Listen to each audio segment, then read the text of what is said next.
Your show will go live in 5 seconds. 4, 3, 2, 1. And ladies and gentlemen of the jury, the prosecution is not going to get that man today. No, because I'm going to get him.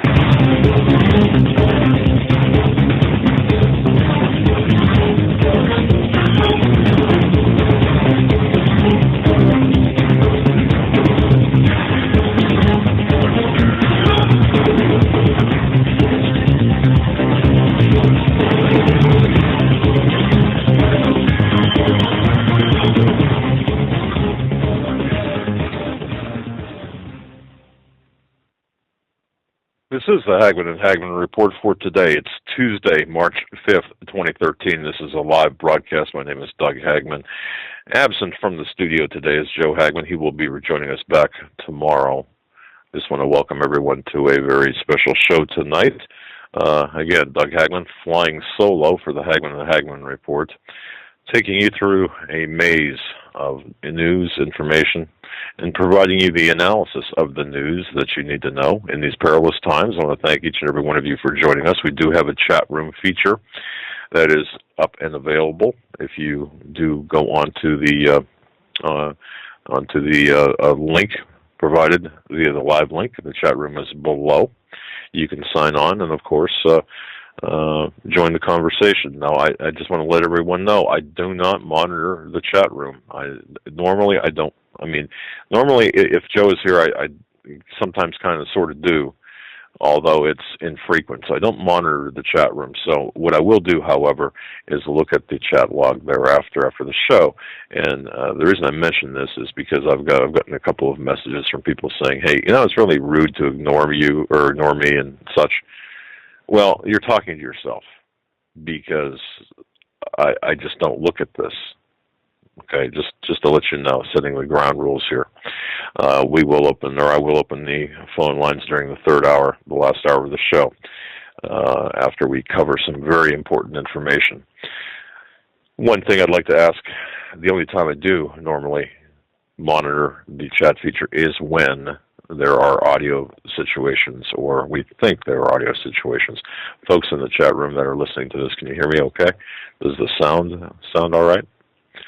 And I asked the question. I'll wait for a response from people, and just to be sure that we're okay. 5 by 5. See, that's what I like to hear. No Joe tonight. Sorry about that, folks. He will be coming back. Like I said, he'll be joining us tomorrow. He's on a super secret assignment, and that's all I'll say. Sometimes the truth is even less exciting than the fiction. And Marianne, I just want to say this: I just got your email. I was out of the office pretty much all day, so I didn't check my email, and I want to apologize for not calling you back or not getting back in touch with you that way.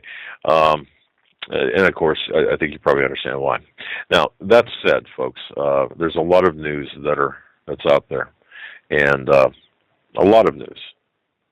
But what's important? What are we seeing that's extremely important that we should be paying attention to? And sometimes we have to look at the news and we ask for spiritual discernment. I think everyone should ask for spiritual discernment of what's important. And who's important? Oh, but speaking of who, by the way, we're going to have L.A. Marzulli on tomorrow night. I want to remind everyone, tomorrow night, our very special guest will be L.A. Marzulli. And I will be updating the website here at some point in the next several hours, maybe the next 12 hours. The reason I say that is I did receive information from my DHS contact today, and I do want to publish that. New information about a series of events. And that's going to be, there will be I'll be mentioning this during the show too, as to what the topic is. I'm not sure if you saw this or not, ladies and gentlemen, but let me go right to this as the highlight of everything. Let me just grab it here. Okay. Yesterday, the Dow closed at an extremely high industrial average. It set a record, 14,164.50, $14,164.50. The Dow Jones International Average or Industrial Average was closed. The Dow closed at that number, and that was the highest since 2008, since the record-setting number at 2008. And I think it was Zero Hedge. They did a comparison for when the Dow set that record in 2008, or when it was at that level in 2008, and of course setting the new record today. Certain things, certain indicators, and these are things that we should be looking at, that every one of us should be looking at, because this is going to affect every one of us. What's coming down the pike is going to affect every one of us. And I'll tell you why first, and then I'll get into the indicators.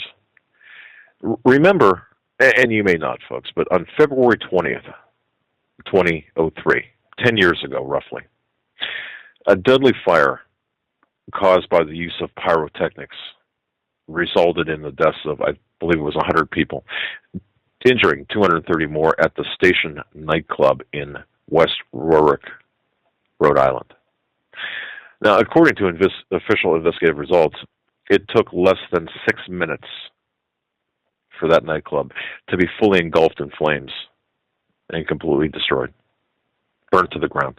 In just over 5 minutes, the lives of many people were changed forever, and no one inside that club saw it coming until it was too late.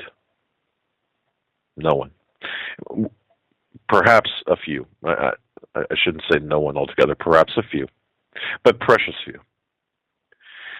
At present, our country, the United States of America, and for that matter, the entire globe, is comparable to that nightclub and the citizens of the U.S. to its patrons. As elected officials, past and present, the Federal Reserve and the Wall Street elite, they are all individuals who lit the fuse on those pyrotechnics inside this country.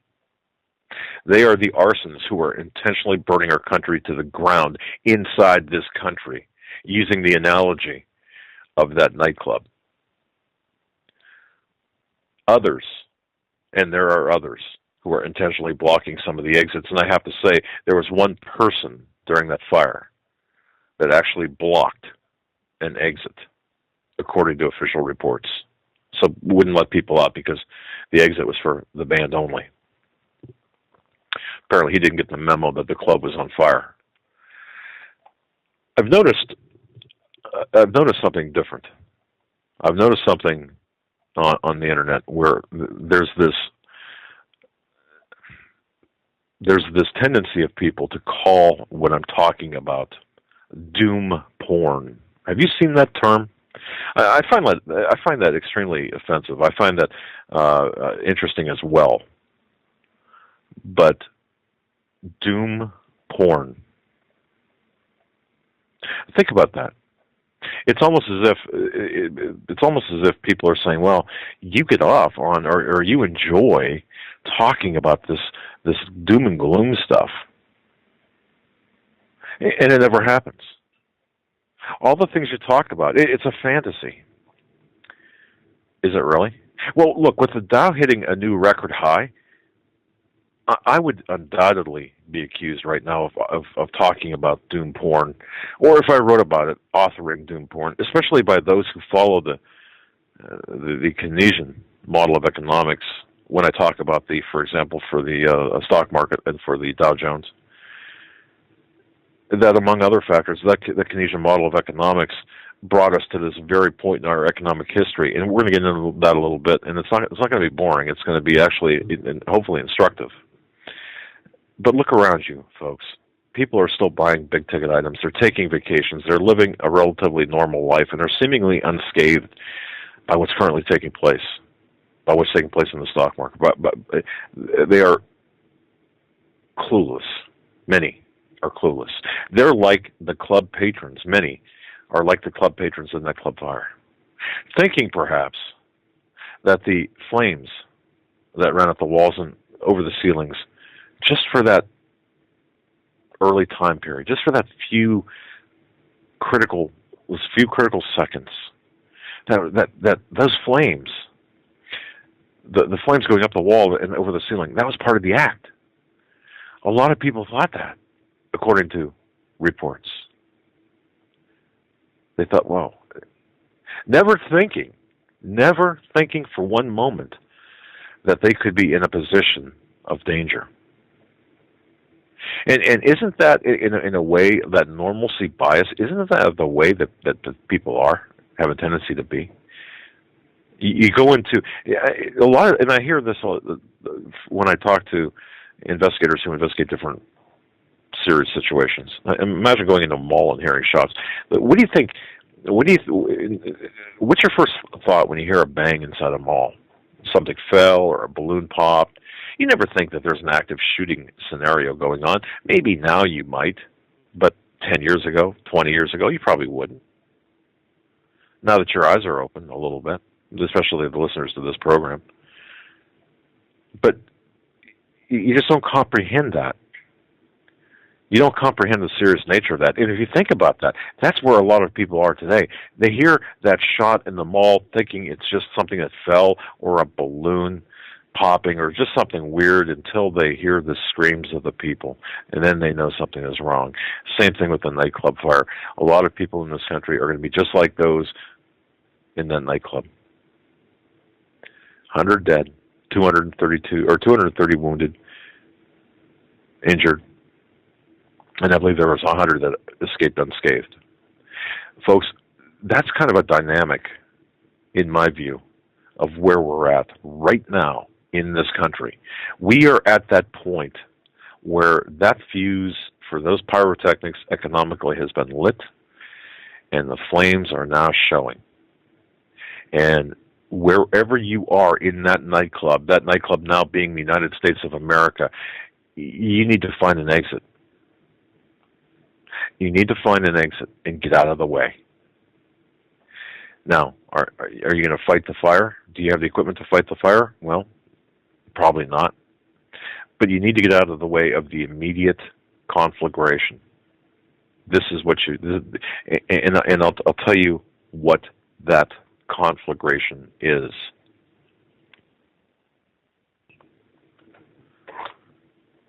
Zero Hedge said it. Zero Hedge had showed you the conflagration. The Dow Jones average hitting a new high, making everyone think that the flames that are rushing up the side of the wall and across the ceiling, that's normal. But think about this. Gas prices, when the first $14,164.50 mark was hit in 2008, what were they then? $2.75 a gallon. What are they now? $1 more, roughly. $3.75 a gallon. The GDP growth back then was, depending on who you ask, 2.5%. What is it now? 1.6%. I question those figures, both of them. The first seems a little high, and the second seems a little high as well. American unemployed in the labor force. Back in 2008, it was 6.7 million. Today, it's roughly double that at 13.2, or actually 13.4 million. So almost exactly double. Our unemployment has doubled in 5 years, the number of our unemployed. The number of people on food stamps back then in 2008 was 26.9, we'll say 27 million. Where is it today? 47 million, nearly 48 million. The size of the Federal Reserve's balance sheet was an eighth, well, we'll say a ninth of $1 trillion, 0.9 trillion. And if you can just imagine what $1 trillion is, I don't think people understand what $1 trillion is. I have a hard time comprehending what $1 trillion is. Let's just say it's a boatload of money. Well, it's now 3.01 trillion off balance sheet. The debt, our debt as the percentage of the gross domestic product back then was 38%. Now it's 74.2%. Now that's a very significant factor. The debt as a percentage of our gross domestic product, it was bad at roughly 38%. It's even worse at 74.2%. Basically debt to, I don't want to say earnings, but debt to our earnings and everything else, okay, for lack of a better way to explain it. Even people feel this because the consumer confidence back then, people were confident in a recovering economy. Why? I'm not exactly sure then. 99.5%. Again, I question that, but right now it's about 70%. And that's important because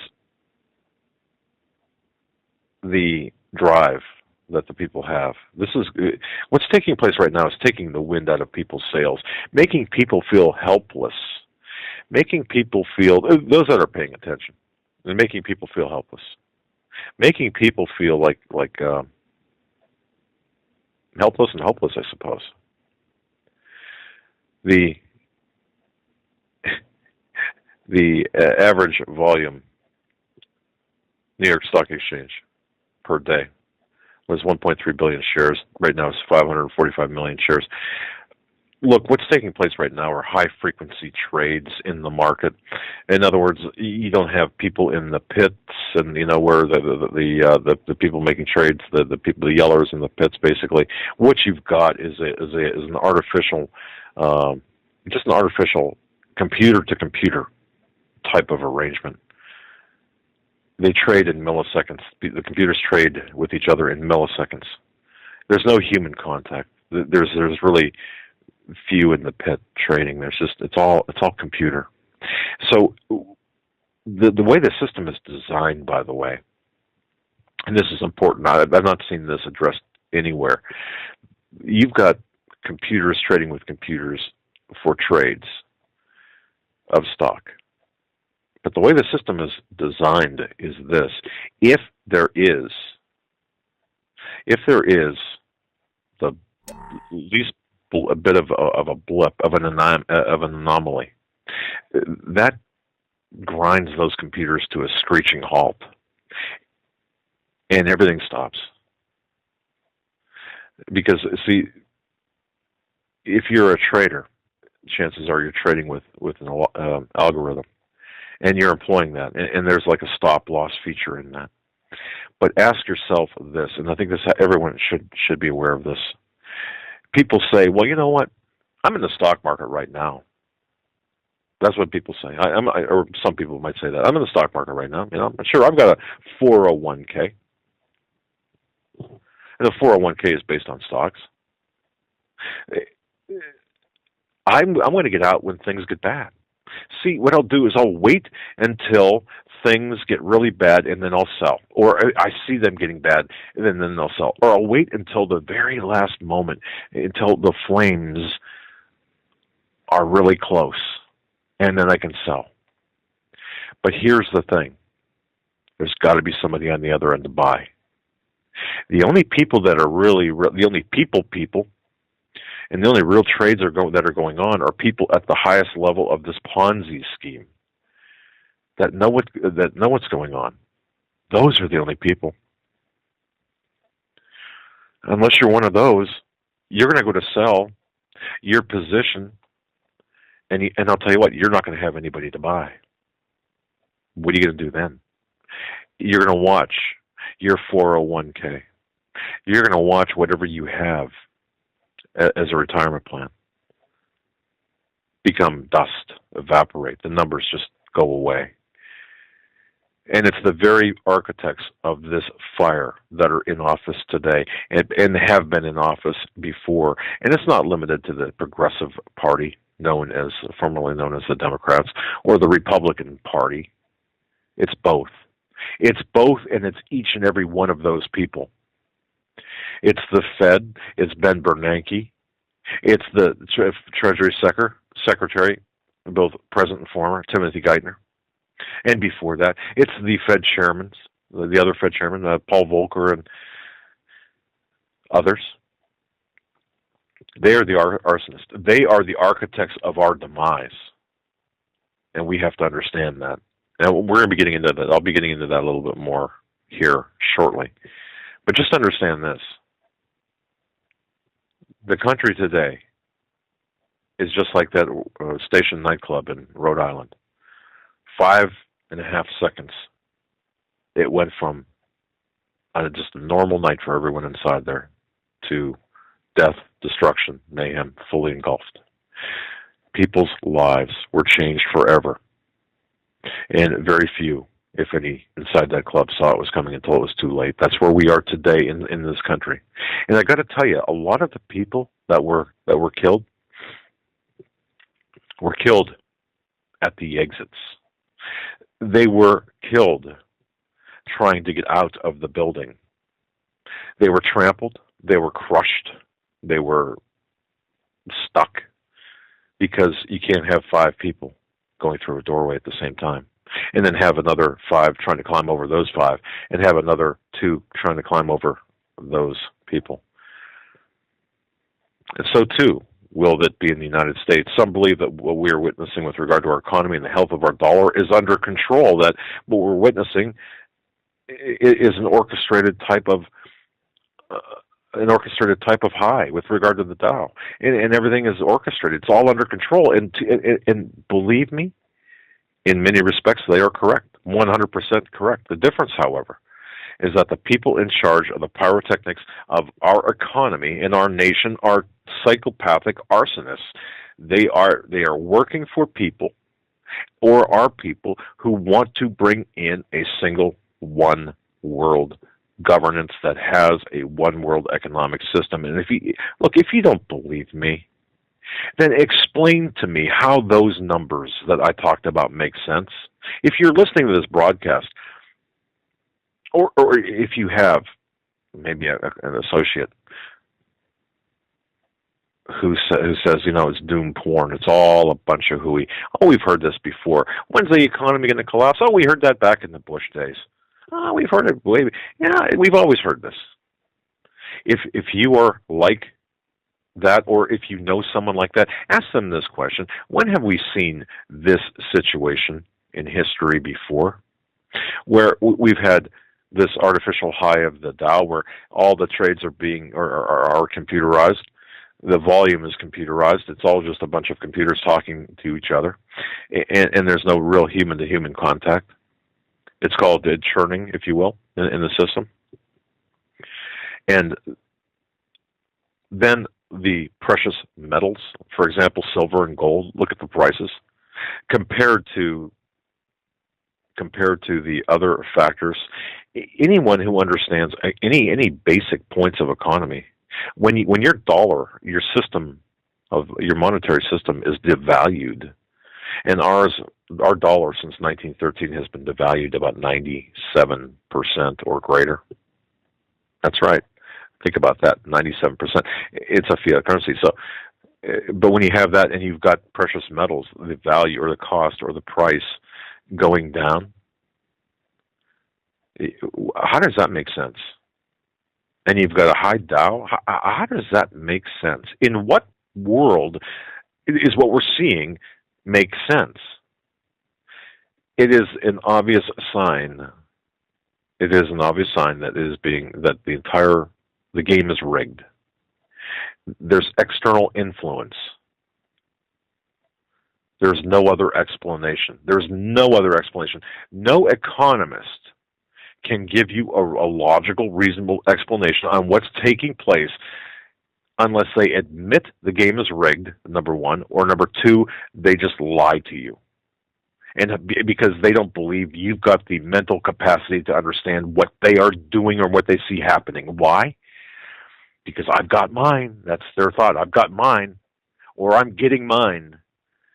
When this whole thing comes down, I'm going to make sure I'm going to protect my interests. I'm getting mine, so why should I help you? Why should I tell you? So you got one of two things taking place. I mean, they're in on it, and they're lying to you.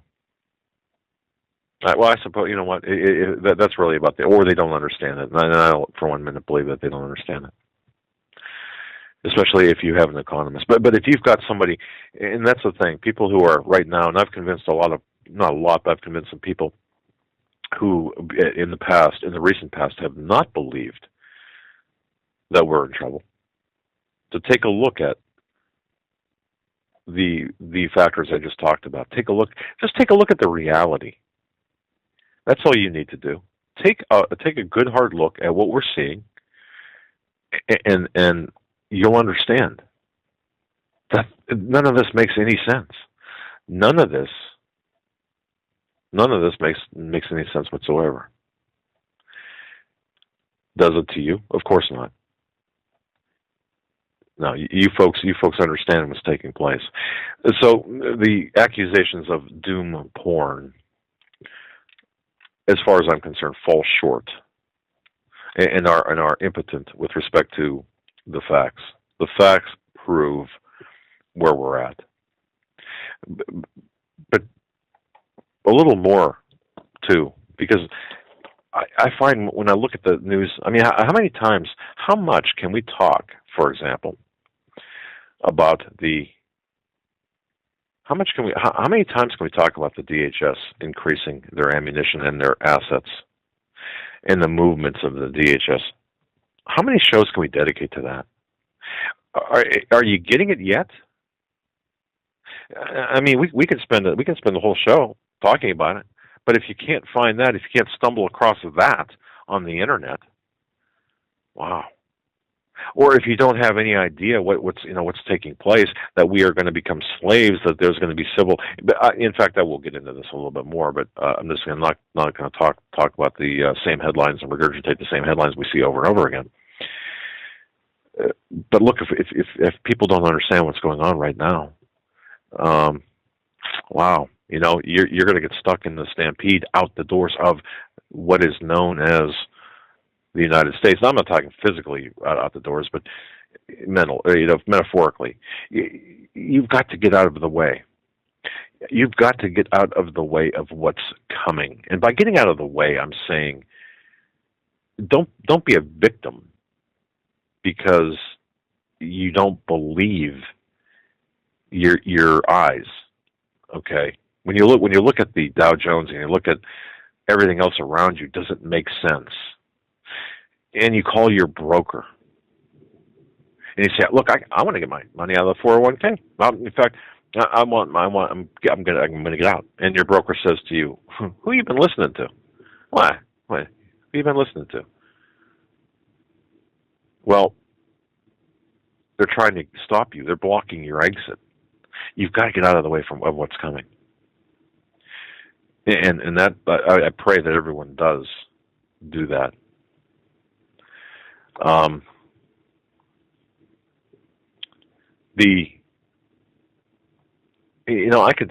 fact, I'm going to take us back to a period of time when I first learned about the New World Order. And then, folks, you might think, well, geez, this is kind of like this is really crazy. It's crazy to think about this. But I think in order to understand the causes which lie in the past, which have, by the way, produced the effects that we are experiencing today, especially and particularly with respect to the economic and the very unsatisfactory state of the national and the international affairs, I think that we have to look at history. I think that history, we've got to study it because it does repeat itself. What's that saying? There's nothing new under the sun. History repeats itself because there has been just a perfect continuity of purpose in the struggle that we're witnessing, which has been going on since the beginning of time. And that struggle consists of obviously good and evil, two sides. The forces of good and evil to decide whether the rule of Almighty God shall prevail, and they will, or whether the world shall just literally go to hell, go to the devil. the entire issue, at least as I see it, is quite that simple. Both the forces for good and the forces for evil, based on my investigation, my research, have been split into different factions, and these factions, look, they're going to oppose each other in an effort to reach a common goal, and that kind of makes things complicated. When you start hearing things like these local and regional conflicts, boy, that kind of, when the factions within the, we'll say the good guys and the factions within the bad guys start opposing each other, that does make the study of what we're talking about, or the understanding of what we're talking about, a bit more complicated. The difference of opinion have been produced by the propaganda, which is used more often for spreading lies and half-truths than it is used as a medium for telling the plain, simple, unhyperbolic truth regarding any event or subject. I don't care if it's you're talking about 9/11 or whatever subject or event you're talking about. Now, you know, these sometimes they're called the neoconservatives or warmongers or whatever. Look, they've used propaganda to divide human beings into opposing camps on a number of venues, political, social, economic, religious issues. So they can stir people up into such a state of emotionalism that they're going to fight and kill each other off. And isn't that to some extent what's happening today? That they're going to fight and kill each other off. People, that's what is desired, a desired effect. When we talk about religion as well, the human race is divided into two areas as far as religion is concerned, two broad areas. And it comes right down to this. You can argue doctrine all day long, but when you look at the world, you take a few steps back, there's people that believe in the existence of an almighty God, the God of Abraham, Isaac, and Jacob, and the other camp deny that existence of a supreme almighty God. So you've got the people who believe and the people who don't. It's just that simple. We can break it down further, but think about it. It's just that simple. The conception of God varies with different sects, by the way, different doctrines, different teachings, and something that we're not going to get into, but we can look back at the development of different subjects of different religions and discuss that. But the bottom line is, look at the broader picture. The comparative religions also give us an indication that most, if not all, religions which have a belief in the supreme being or monotheistic religions started out more or less with the worship and love of Almighty God. Period. Respect for our elders and our parents was kind of a shall we say, well, it was part of it. It was part of the whole process of acknowledging an Almighty God. And you see how things like that go hand in hand? In offering prayers for deceased relatives and friends, and that kind of formed the basic principle when you go back to the core, based on everything I've looked at anyway. But the evil people, they actually were actually kind of thrust by their own motives and selfishness and greed and desire for power. They caused nearly all monotheistic religions, all actually religions, to deteriorate to the levels that they are today. And some have deteriorated as far as having priests sacrifice humans as their offerings to God. Even Christianity, which is some of the most recent religions, has deteriorated, and we have to admit that it has. It's been split up into numerous factions or denominations. And it would certainly require a great deal of imagination to picture the vast majority who profess to be Christians today as really true soldiers or followers of Jesus Christ. Folks, would you agree with me on that? If you step back and look at it, it would definitely take quite a great deal of imagination to picture the vast majority of people who profess to be Christians today as true soldiers or followers of Jesus Christ, to the extent that they can put doctrinal differences aside Generally speaking, Christianity has deteriorated to an extent with regard to the practice of good works. And I know that this is not, again, I don't want to get into doctrinal things, but this has become a matter of significance, especially when we study, for example, the struggling that's going on between the forces of good and evil. We do not need in any way, shape, or form internal struggles when we are looking at a huge evil coming upon us today. We need the unity. We need Christian unity. We need unity in the Christian fold. For the real definition of the word neighbor is a person who has proved himself your benefactor, a person upon whom you can rely, and a person who you are certain wouldn't do any harm under any circumstances. You know, the scriptures tell us that we must love our neighbor as ourselves for God's sake. The only way to make good neighbors is to perform good works ourselves, to be a good neighbor ourselves. So let's be good neighbors to our neighbors, both in the Christian community and in the real world, or I don't want to say, or that, I shouldn't have said it that way, both in the Christian community and in proximity to the people around you. Lack of a person's individual good works means lack of unity and lack of community uplifting. And we have just evolved so far down. You know, we leave a lot to social workers, and we rely, let's just leave everything to social workers. Isn't that feeding the beast, so to speak? Isn't that feeding the very system in which we abhor? The vast majority of professed Christians are not real soldiers of Christ.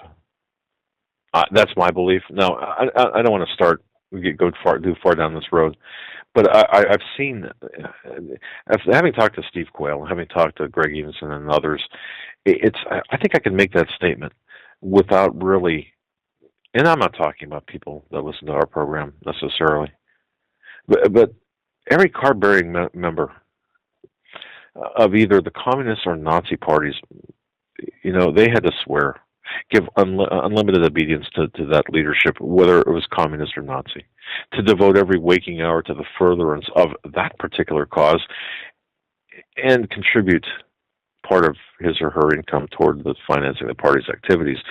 Do we do that as Christians? We're right now, based on current numbers, I think the Christians are divided into like 400 different denominations, which surprised me. Did that surprise you? It surprised me when I heard that. 400 denominations, communists and Nazis, were all solidly united under the banner of evil and anti-Christian. A continuation of this is what I would call, I shouldn't say continuation, a big part of this is what I would call the New World Order dreamed about and talked about by politicians. There's just this great similarity, I believe, in the beliefs of those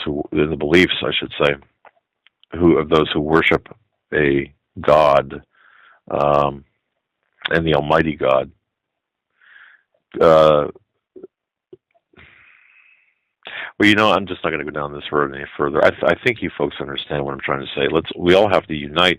We all have to be kind of each other's alarm bell, a good neighbor to one another. If you were a neighbor and you saw your neighbor's house on fire, you tell them, and you figure they're inside, you're going to pound on their door and tell them to get out. If it was 2, 3 in the morning, of course you are, if you're a good neighbor.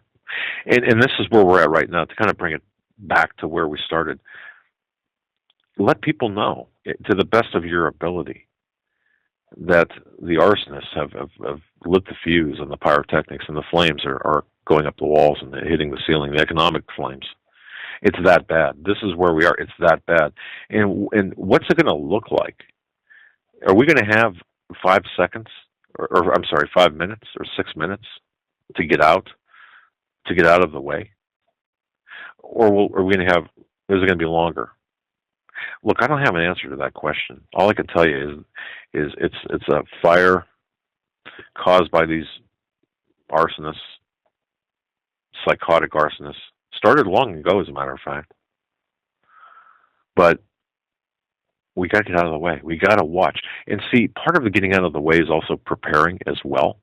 So we also have to prepare and be good stewards in that too, and help others prepare or tell others to prepare.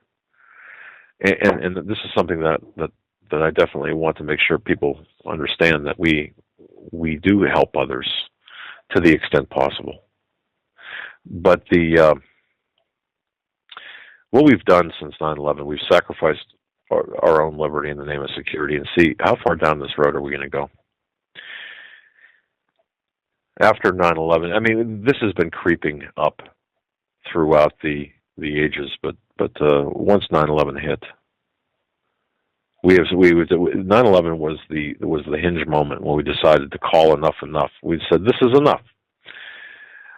We're ready to succumb to or give up a lot of our freedoms for security, or for the illusion of security.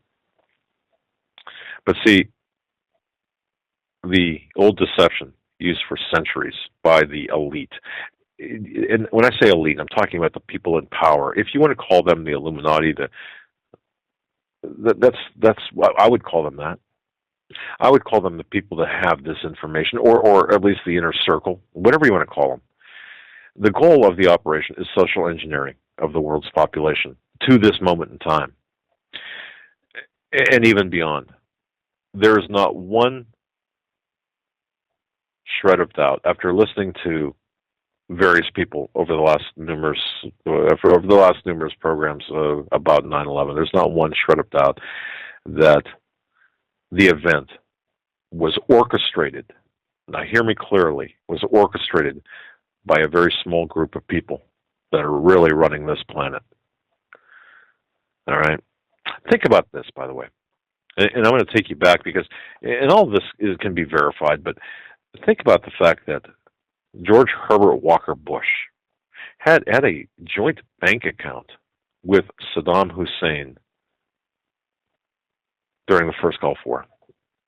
You going to find that anywhere, like on the internet or anything? I find that, in fact, when I heard that, I found that really hard to believe. But to the best of my knowledge, and as far as I could take it, did I see the bank account? Did I look at the bank book, so to speak? Of course not. But there are ways to verify or to attempt to authenticate this. Now, the goal of the operation, again, the goal of 9/11, and basically every terrorist operation forward, has been used to condition people, social engineering the world's population, our population in America, condition, control, and eventually enslave. But a big part of this, too, is the economy, is how they're going to hit our economy. They're going to hit our economy pretty hard. They're going to take down, in fact, they, meaning the Illuminati, the people in power, the power elite, they are burning down the club with us in it, not giving one whit about our safety, our salvation. And if I was talking to my wife right now, she'd say, do you really believe that? I could just hear her right now. Do you really believe that? Yes, I do. I believe that there are elements of our society that are psychopaths. And all you have to do is look at the banking system, the system of economy, how it's set up, to understand that it's a Ponzi scheme, and these people are playing us, and they're psychopaths. That's correct. But anyway, why did I bring up the George Bush Saddam thing? Well,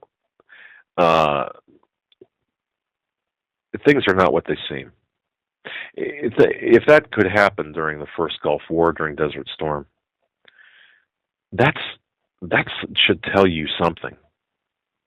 That there's this overlap and overlay between good and evil, between people, or I shouldn't even say between good and evil, but between elements. So everything that you're seeing is not what it appears to be. George W. Bush gave, $43 million to the Taliban leadership back 7 months before 9/11. I'm sorry, 5 months before 9/11. Think about that, $43 million American dollars to the Taliban leadership he gave on May 24th, 2001. Now, what makes this outrageous, more than 100 congressmen the day before had sent him a letter just telling him, don't do it, don't do it, don't do it. Others sent him a letter begging him to intervene on behalf of minority religions in Afghanistan who were being required to wear ID labels on their clothes to differentiate them from Muslims. So think about that. Is that not like the Jewish star of World War II? Like Saddam Hussein, our CIA trained and helped bin Laden and others working today right now get into the terrorist business. It's just crazy. Look at where we came from. And I know this is, people are saying, well, we knew all this. Well, in a way, how much do you know? How deep does this rabbit hole go? You've got to ask questions about 9/11 that were asked with Judy Wood asked. Where did the towers go? And when you look at the scenes, you look at the slides, the dustification of solid material, and you see it dissolved right in front of your eyes. You've got to know. You've got to know, man. I mean, if you're honest with yourself, the first thing you have to say is, am I really seeing what I'm seeing? I mean, is this true? And then if you say yes, then you've got to admit that something is definitely wrong here. I said all that to say this.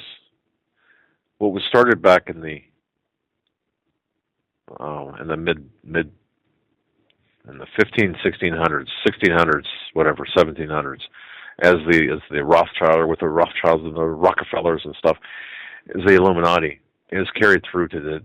There are two families, really, the Rothschilds and the Rockefellers. There's really two families, and they're in the quest for world domination. Once again, you can go back through history, and you can find out where they stand, or I'm sorry, how things have played out.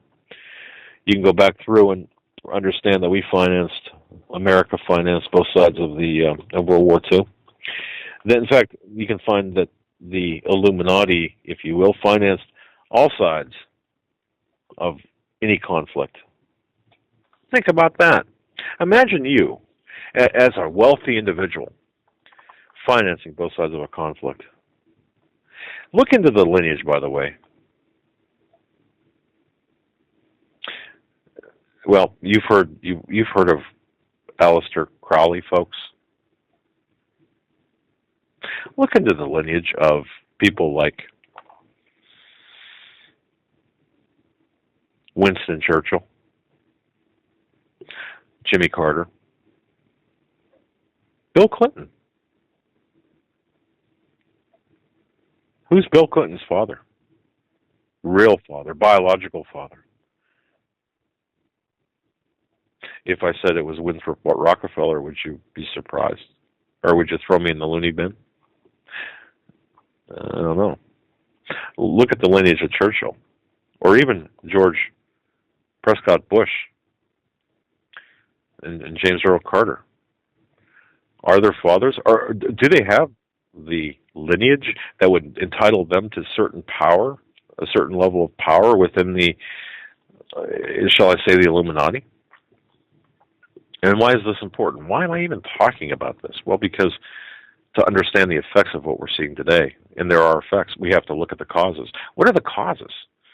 When you've got nothing but a birth structure, and you've got investigators looking at this birth structure, and you've got a pile of bodies at the exits, piles of bodies at the exits, there needs to be some questions asked. How did this happen? But when you see this on a large global scale, there need to be some questions asked. Not only how did this happen, but when did it start? Who did it? How long was this being planned? Why? Is a big part of this for revenge? Well, revenge, I don't know, justice perhaps, but no, so we don't do it again. So when the time comes, when we see the dollar collapse and our economy collapse and we've got nothing left. We are not going to allow ourselves to be subjugated in the same fashion, just on a global scale. We're not going to have why when it all falls down and it all burns to cinder. Why in the world would we ever say, well, let's take part in this global economic system because it sounds like a pretty doggone good idea. It sounds like, hey, the dollar didn't work, so let's take part in the global system. Does that sound like a good idea? We're just moving. Yeah, I was talking to an investigator friend of mine. It's like back in the 70s, the Ponzi schemes that were rife back then. People travel from the East Coast to the West Coast and taking people's money, and people would fall for the Ponzi schemes, and they'd move on. And once they got people caught up with them on the West Coast, they'd start traveling back east, going through the very same set of affairs. And see, isn't that what we're doing here a little bit? We're falling for the same things. If the entire system fell tomorrow and burned down in less than 6 minutes, and people were caught unawares, and people were caught, wow, what happened? And someone came up to them and said, look, let's do this all over again. No, you've got to understand what happened, how it happened, so it won't happen again. So you don't say, okay, we'll build the system back up in the image as it was. Of course not. That'd be ridiculous. Instead of having it limited to the United States, it would be global. But the plan of these elitists, the plan of these Illuminati people, the plan of the power brokers are to certainly put everything under one world currency, but establish the different trade zones, the 10 trade zones. Just think about that. The Amero, the North American Union, the Amero perhaps, that's not looking to, remember the discussion about that, and everyone laughed and says, that was all a joke. No Amero. Oh, those were commemorative coins. See, the Hegelian dialectic in this case with respect to the economy, they create the problem and then they provide the solution. In this case, they provide the solution and then they create the problem, knowing what the solution is or knowing what the solution is going to be. This is exactly what they're doing in this case right now. This is exactly what these evildoers are doing right now. All right. The Russians, by the way, just to move into some different things before the top of the hour, the Russians are moving to conduct a very large nuclear drill. Folks, you don't think that there's consequences to be had for our actions in Benghazi in Syria, how we are handling things, and of course our display of weakness by the current administration? Well, the Russian forces conducted a huge exercise last month that tested the transport of both their tactical weapons inside and around Europe and strategic weapons in and around Europe. There were a lot of concerns inside the Pentagon and with the European Command because it was the biggest exercise in over 20 years. And not only that, actually during the exercise, they actually raised the alert status of the Russian nuclear forces. Now, I think we might have talked at the time about these movements. In fact, I believe Greg Evenson talked about this. The drills were part of just a whole bunch of other maneuvers. They took place between the 17th and 21st of February, by the way. But the national security community, because of the scale of the exercise and the number of weapons that were moved, they were concerned and still are concerned because when you've got this kind of exercise going on, you've got just a number of possibilities. But see, there's another worry. Russia, while the United States under Barack Hussein Obama, Barry Soetoro, whatever his name is, and by the way, if you're listening to this broadcast, and if you think that I'm being facetious when I say that, I'm not, because I really don't know that man's legal name. And if you have the documents in your possession that can be authenticated to prove who this guy is in the White House, let me know.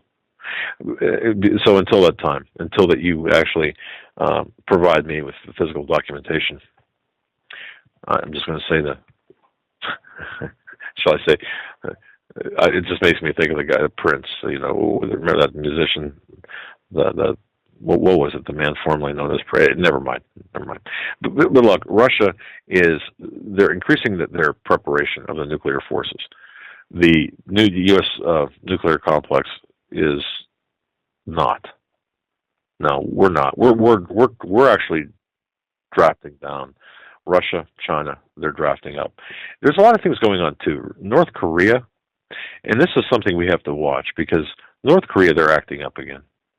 And a good friend of mine called me today earlier and heard a young lady talking on Alex Jones on InfoWars or the Alex Jones show, saying that made a statement something like since the I think it was since the end of the war, since America, or it made it sound like the war between North Korea and the United States was over. Okay, the good guys versus the bad guys in North Korea, that was over.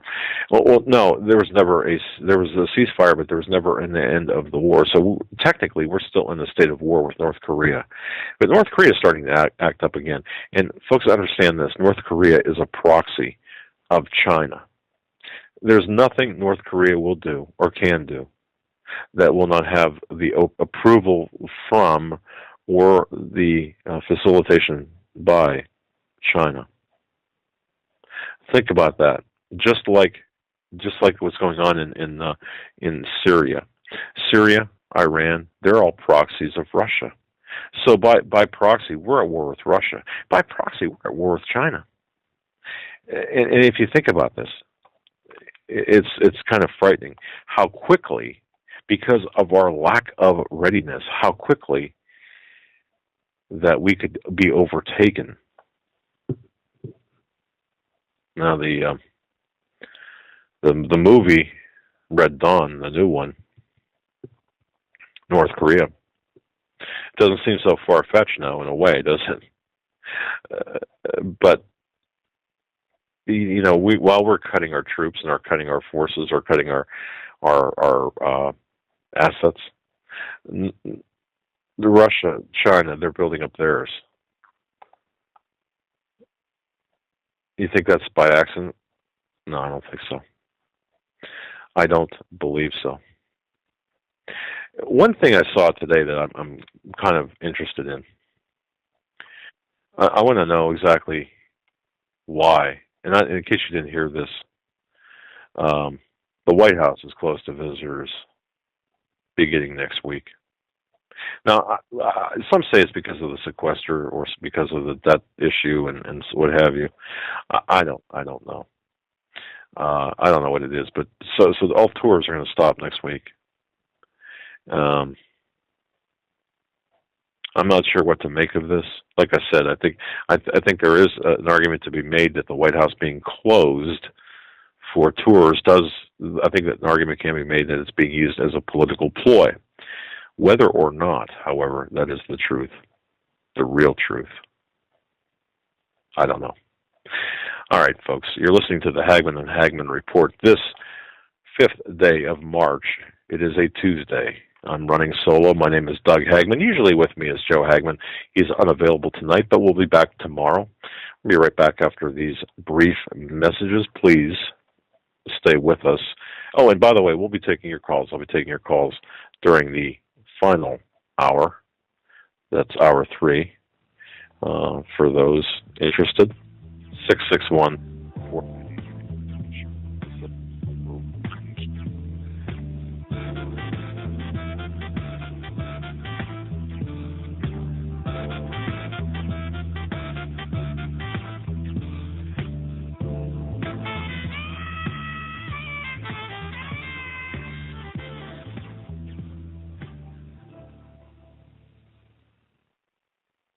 If you're stumped, you don't know what kind of gift to give to a friend or a loved one, I'm telling you, you must go to 4physics.com. That's the numeral 4, PHYSICS.com. This is your one-stop shopping palace. That's the only way I can put it. I could spend easily an hour on this website. Innovative, fun, educational. There are games, books, weather instruments, unique time-telling devices, jewelry, optical devices, laboratory equipment. Let me give you an example. We all know we can tell time with a sundial. You've seen those advertised. Did you know that you could tell time by the stars? At 4physics.com, you can buy a horologium nocturnum. This was a navigational device used in the 15th century by navigators at night to tell time by the stars. It's beautifully crafted in the shape of a pendant made of bronze and pewter or gold and silver. Absolutely a stunning gift. I would be proud to give it to anyone. You must go to 4physics.com. Even if you're not stumped, that's 4physics. That's the numeral 4, PHYSICS.com. It's your one-stop shopping palace. Any problems that you have, I don't know what to get Grandpa, I don't know what to get my loved one, that's unique, you will find it at 4physics.com. Please take my word for it. Go to the website, but give yourself a lot of time because you're not going to want to leave. 4physics.com.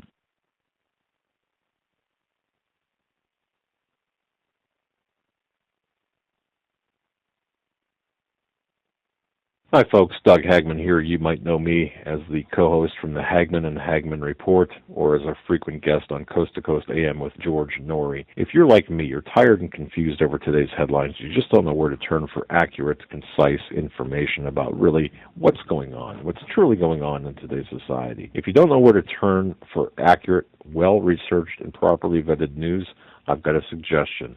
In fact, it's a requirement. Bookmark Canada Free Press. That's CanadaFreePress.com on the Internet. It's just not for Canada. It's for news across the world. Judy McLeod, founding editor, has put together a vast array of talented writers like Kelly O'Connell, Daniel Greenfield, Dr. Eilena Johnson-Powell, a lot of guest columnists, very talented writers. Folks, that's Canada Free Press at CanadaFreePress.com. Now mobile friendly. Follow on Facebook, because without America, there is no free world. Ladies and gentlemen, let me alert you to this. If you go to HomelandSecurityUS.com, and once again, we're going to have content up there, some new content, including some information from my DHS contact and updated information about that. But look at the right-hand column and find Granlund Firearms of British Columbia. Click on that link. If you are a hunter or if you're into camping, survivalist gear, whatever, click on that link. It's Granlund. It takes you to, by the way, GranlundFirearms.com. That's GranlundFirearms.com. Now, they're a sponsor of our show, and we really want to welcome them on board. You got to get your guns and ammo supplies soon. If you haven't already got them, get them. And yes, you can buy from Canada. Now, you have to go through a licensed firearms dealer here in the States, and it's kind of dicey and iffy, and you've got to do it properly. But if you're up in Canada, pay them a visit there in Campbell River, beautiful Campbell River, British Columbia, the salmon capital of the world. But anyway, the website, GranlundFirearms.com, they've got just a tremendous list of inventory, their gun stock list. They've got a tremendous photograph gallery. If you're into the outdoors and the wild of Vancouver Island, it's a great place to. There's a book. Great place. There's a book called Tree by the River. Get yourself a copy of that, as well as, and by the way, that makes good reading too for the sportsmen. It's a good gift for a sportsman in your family. Good gift for people who enjoy reading stories about hunting, cougar, or just hunting in general. It's a great gift. They also have some really neat clothes, branding stuff, like the T-shirt with a deer head on it and their cap. That's GranlundFirearms.com. Carl and Lori Granlund, great people, salt-of-the-earth people. They've been in business 20 years. If you have any questions, give them a call. Their phone number's on their website, GranlundFirearms.com. Give them a call. If you've got a question, any question whatsoever, guarantee you they'll be more than happy to take care of you. They'll answer for you. That's GranlundFirearms.com. www.hagmanandhagmanreport.com.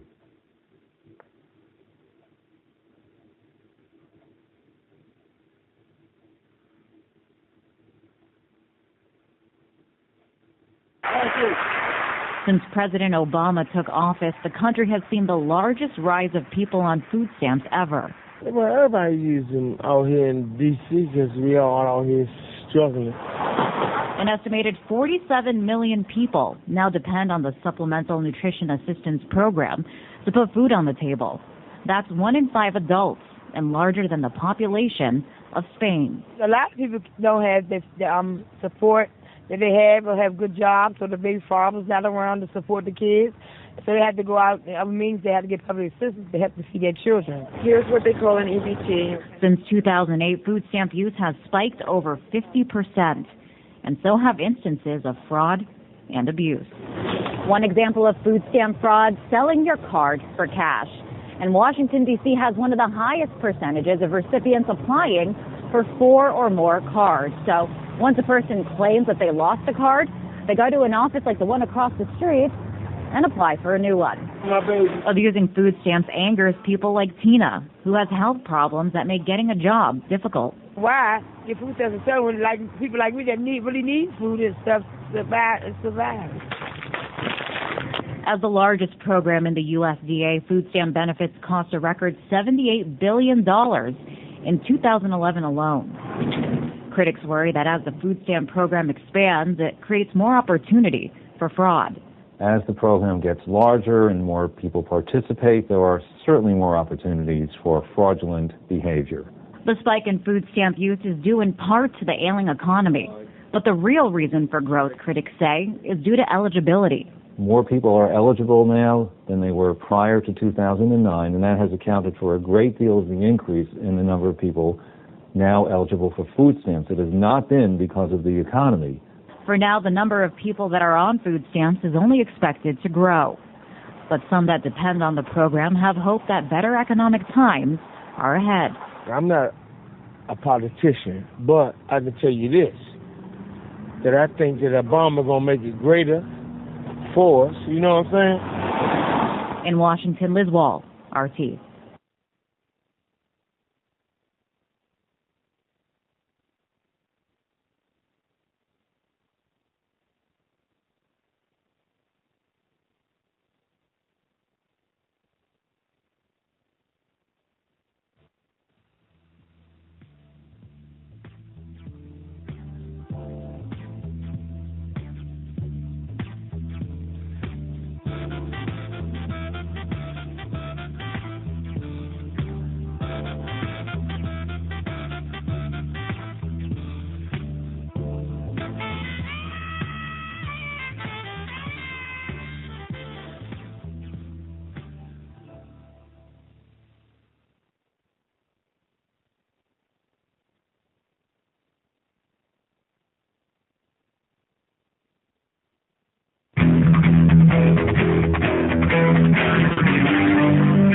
Doug Hagmann. One guy that doesn't need a bullhorn to get your attention. You want answers? I want the truth! You can't handle the truth!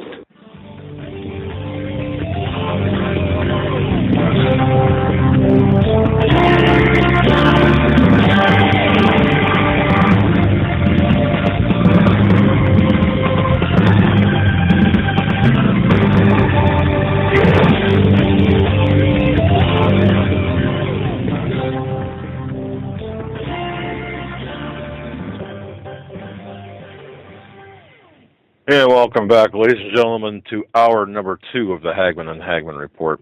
In case you're thinking that I'm slow on the uptake, then I'm pressing buttons in a slow manner. I'm not, actually. I was actually pressing buttons properly, on time, no less, yet getting a delay. So go figure. But I want to welcome each and every one of you to hour number 2 of the Hagmann and Hagmann Report. If you're just joining us, whether it be on the West Coast or elsewhere in the world. I'm solo tonight. My co-host, my son, Joe Hagmann, is otherwise tied up. He will be back tomorrow. So those of you who are looking for his rational voice of reason in this period of insanity, he'll be back. He'll be back tomorrow. He's doing well. Everything's fine. Actually, like I said, there's less mystery than much less mystery to him being gone, and maybe he'll talk about it tomorrow. The death of Chavez, Hugo Chavez. In case you haven't heard about it, folks, Hugo Chavez is dead. Now, what does this mean for America? Well, and by the way, Venezuela, they've deployed their what's equivalent to their National Guard, their army and police. Actually, Chavez, or not Chavez, but people around him have accused us, the United States, of giving him cancer. And I would have laughed at that statement, folks, 5 years ago. I would have actually laughed at that statement until I talked with Judith Very Baker. I don't know whether you know Judith Very Baker. I've ever heard of her. She's the author of a book called Me and Lee. That's a reference to Lee Harvey Oswald. Her name is Judith Very, V-A-R-Y, Baker, if you want to do a search on that and find the book. One of the few books, I've got to tell you, one of the few books that I could not stop reading. And, I mean, I read everything I get my hands on, but I'll read a book and I'll read a couple of chapters, and I'm able to stop. I'm able to put it down and get back to it and, go read something else. And I read pretty quickly, by the way, and my comprehension level is pretty high. So, 600 to 800 words a minute with good retention. And so I'm just really a vociferous reader. But this book, Me and Lee, by Judith Very Baker, what an expose on, assuming it's true. Now, I believe it's true. Having spoken with her, now she's well up in years now, having spoken with her and seen the documentation that she used for the basis of that book, I believe, and fully, she was involved in the cancer research program at Roswell in Buffalo, New York, and she was also part of the cancer research program down at Tulane in Louisiana. But to hear her talk, she went from actually attempting to find a cure for cancer to making a cancer virus. And the plan was, according to Ms. Baker, the plan was to infect Fidel Castro with this cancer virus. If you think back at the time, and if you do your own research, you will see that we did, in fact, play with that or research that. And in fact, it did. There was a virus that was made that was communicable between monkeys. Holy cow. So is this claim very preposterous? The claim that appears in the UK Mail Online, that will, I guarantee you, that will receive that'll be poo-pooed by anybody with any person of rational sensibilities? Come on, it can't happen. It can't happen. I guarantee you, people will call it crazy. People will call it nuts. Now, do I have any evidence that this is being done, or this was done with Chavez? Of course not. But do not dismiss that cancer-causing virus. I do believe, and look back in history. How many enemies of the United States, or how many enemies within the United States, have succumbed suddenly to rapidly moving cancer? And who questions it? Nobody. Cancer happens. Cancer happens. Bad cancer quickly happens. But it's interesting because after the death of Hugo Chavez, he died. By the way, he was only 58 years old. And the cause of death, by the way, is a respiratory infection as a result of cancer. So the cancer was actually the back cause. The respiratory infection was the main cause of his death. But he has long said that he was infected by imperialist enemies. They've deployed all of the troops and guards out there in Venezuela. What's going to happen now? It's anyone's guess. I do suspect that you're going to see essentially a continuation of this, of the Chavez doctrine. It's kind of, to me, Venezuela, because of the advance notice that they've had that something was amiss and something was physically wrong with Chavez, to me, you're going to just see a continuation or a continuity of the agenda in terms of what's going on in Venezuela.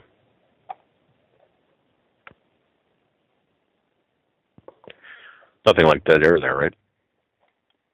That was intentional.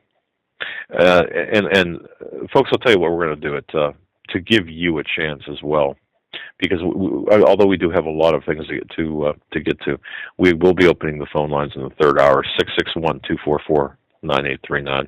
Don't forget, I forgot to let you know, the beginning or tomorrow, L.A. Marzulli is going to be a guest on our program. I mentioned something last night, so I got a couple of emails today that I did check.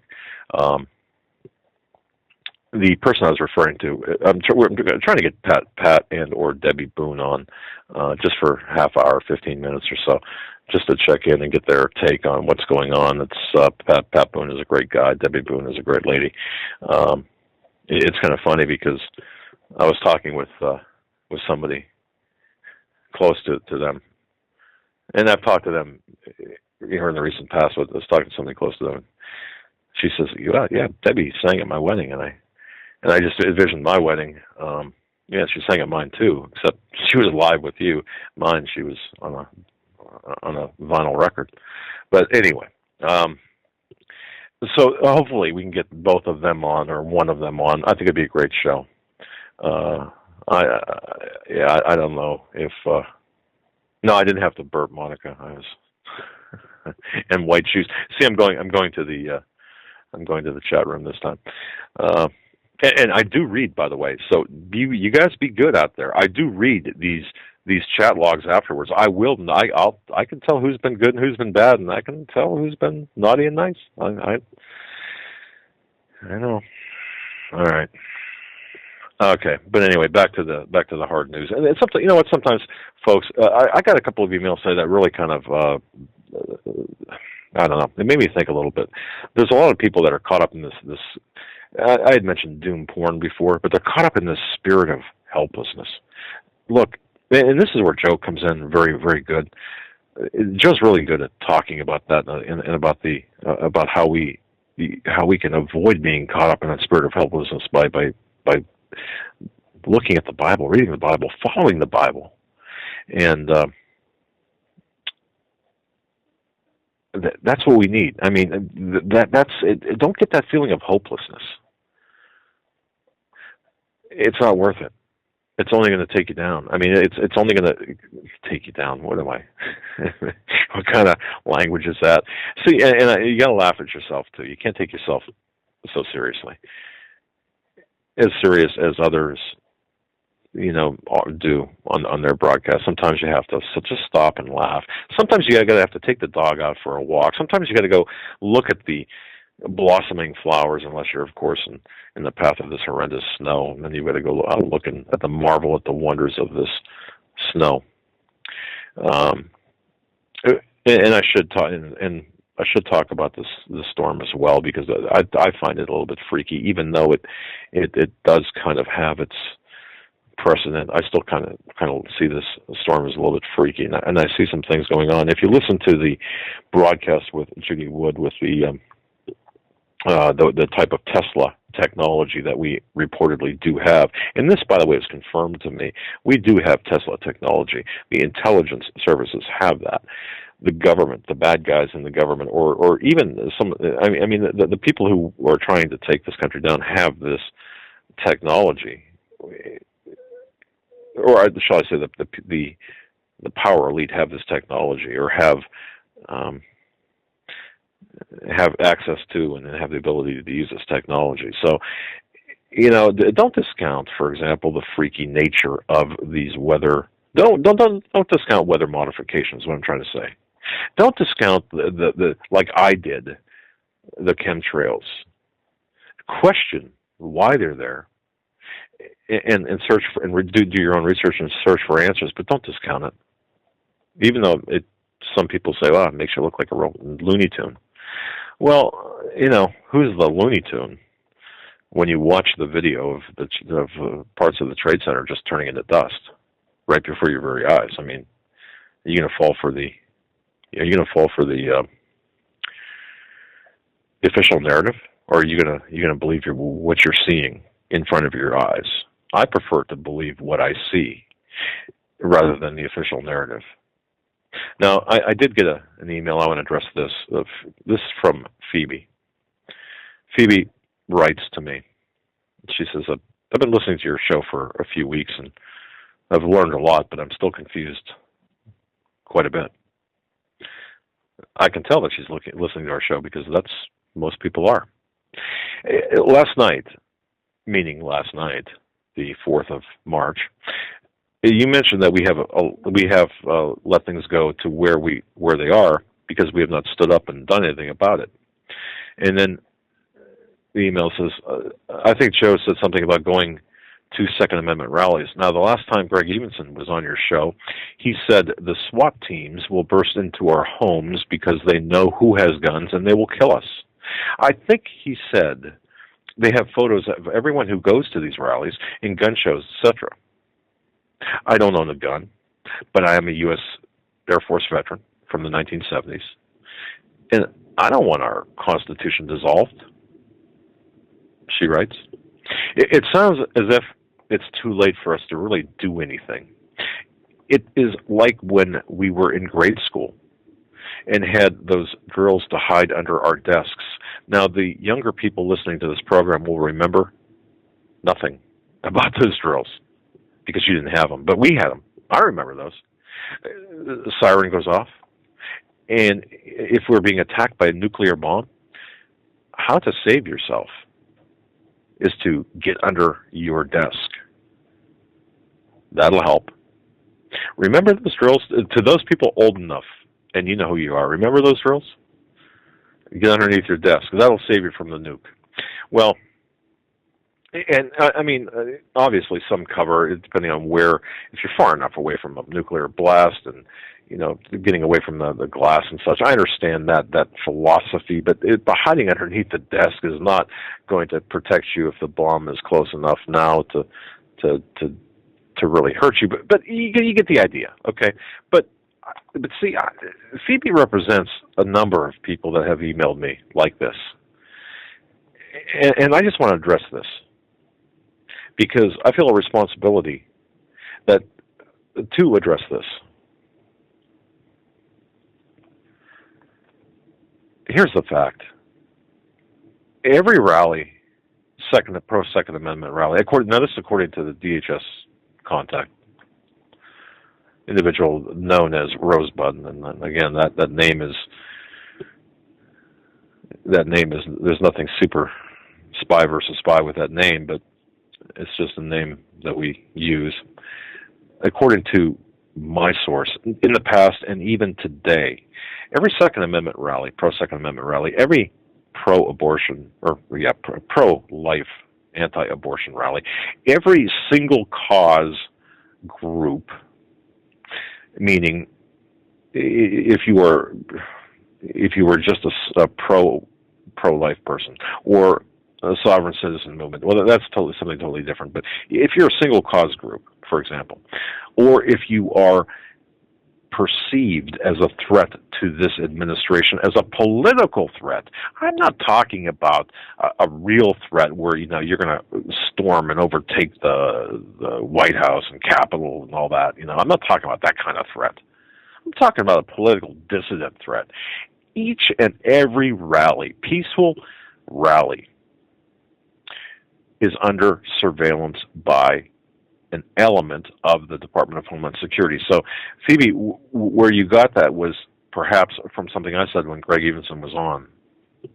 Yes, they do take videotape. Yes, they do use facial recognition software.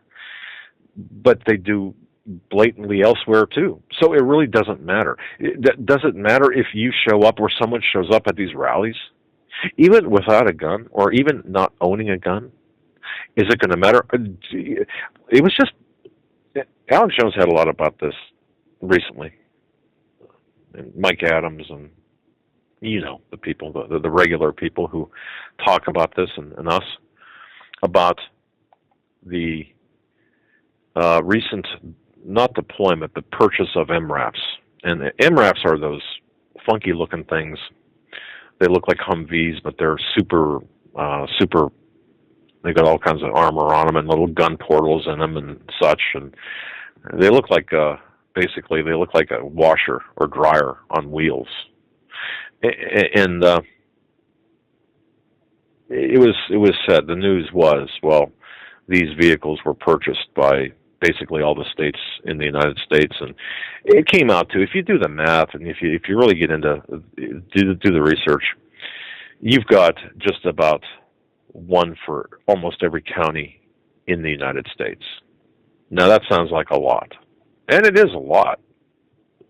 But if you think about it, imagine in a county where, like, for example, Los Angeles, Metro Los Angeles lies, or imagine the county where New York City is, or any big city, Dade County, where Miami and such, or Pinellas, which has really got some problems. Just imagine that, just having one of those MRAPs or one of those armored vehicles in that area. Is that a lot? No. It's not really a lot. So the reason I mentioned that, and also the ammunition purchases too. I was told by my source as well, the ammunition purchases, now this comes from two sources, one the DHS and one from another person.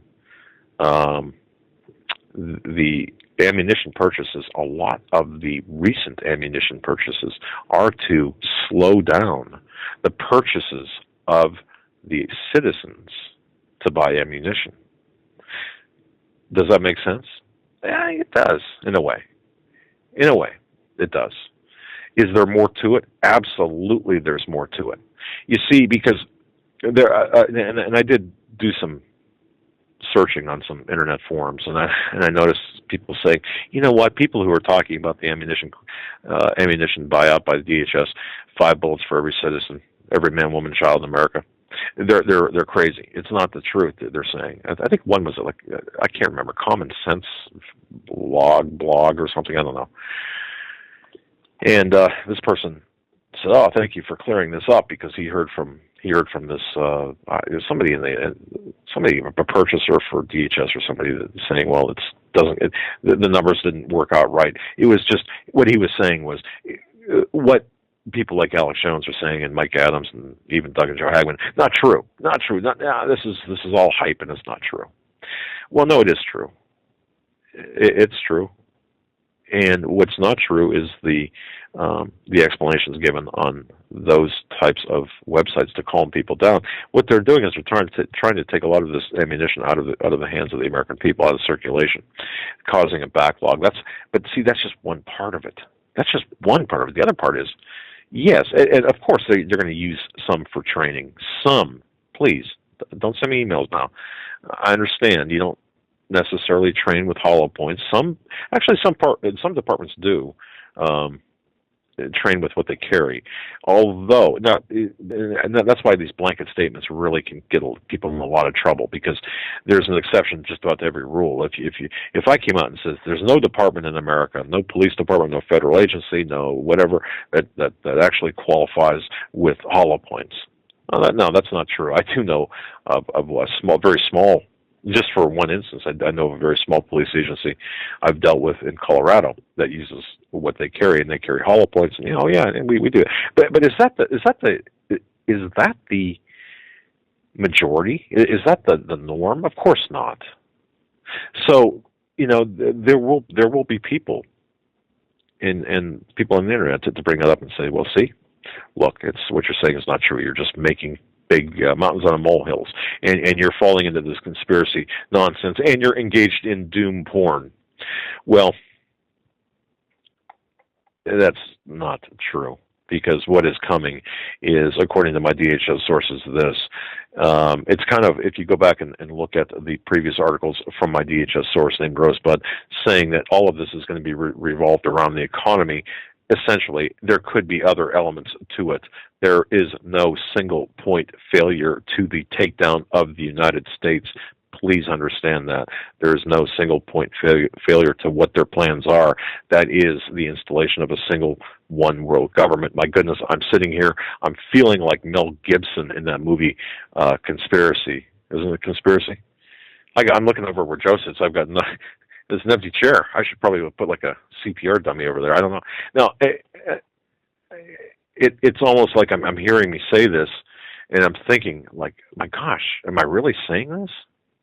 Because 5 years ago, I would not have said this, but yes, I'm saying this. And the proof is right there in front of us.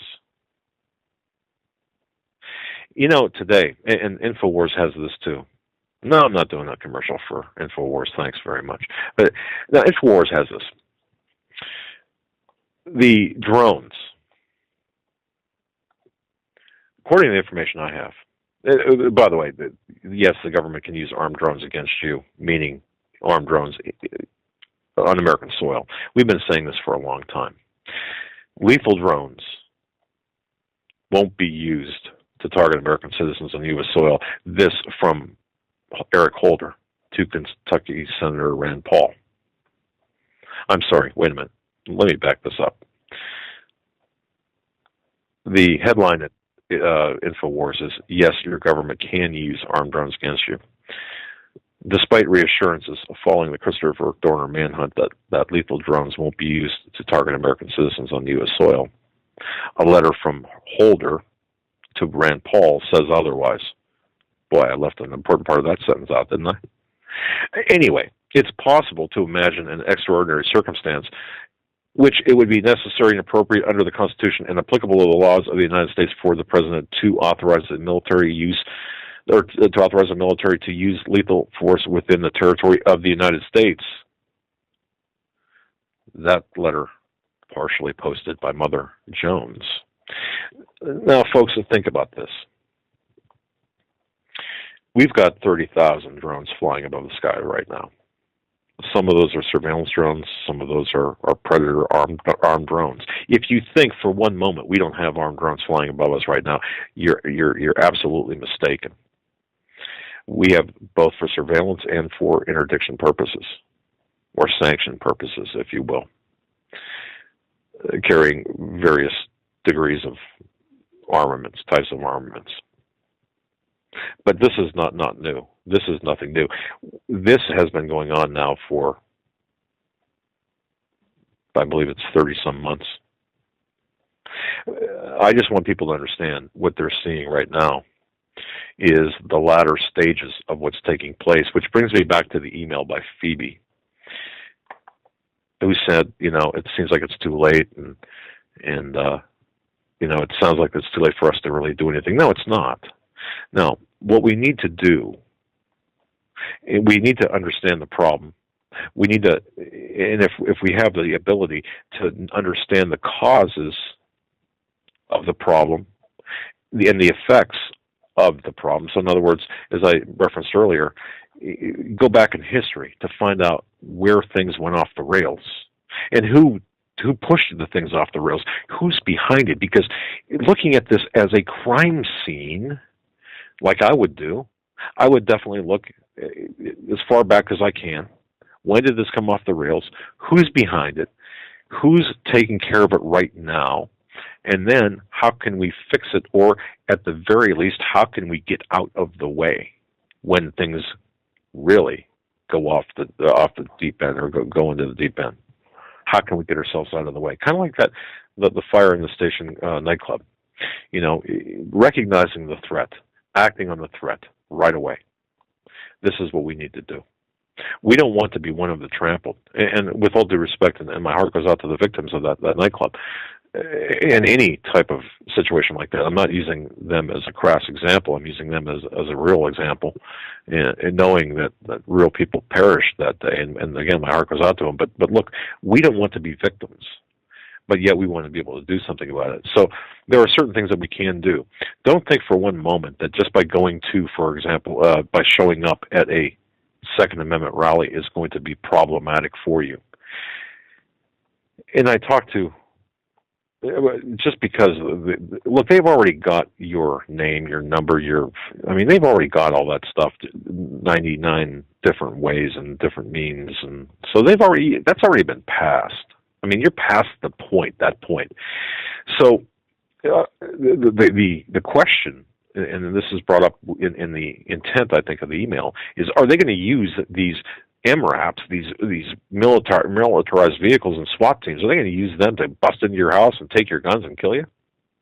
Well, I think from a logical point of view, I don't think that's going to be possible, at least not in this venue or in this condition that we're in right now.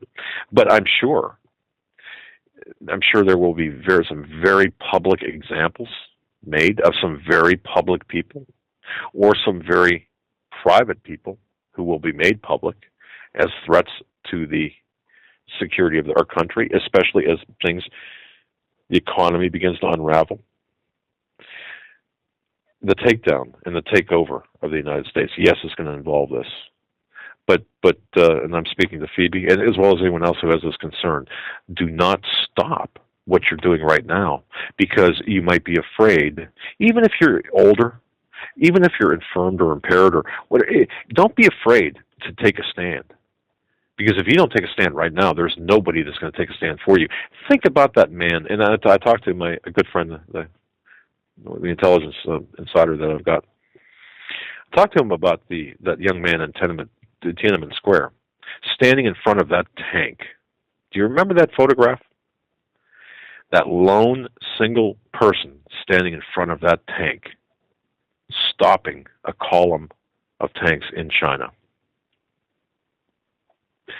Think about what it took for that person to go in front of that tank and to make the statement that he did. And as we talked, the gentleman that I'm friends with, as we talked, he said, the person in that tank stopped. Now, he could have put it in gear and run over the guy, but he didn't. There was humanity exchanged. There was an exchange of humanity at that moment. When the United States comes to that point, and it will, I don't think people have. I just don't think people understand that we're going to get to that point. But we're going to have to hope that humanity does prevail. That brother and brother, there's a level of communication that prevails. But two, when you're in front of that tank, and the gentleman I was speaking to said, if I was that person, I would not plan on being run over. It's better to be I'm trying to remember exactly his exact words, a live dog than a dead tiger. It's something close to that. So, of course, if it was him in the tank began to approach, he certainly would take evasive action to live another day, to fight another day. But all things that we've just touched on, things are looking bad.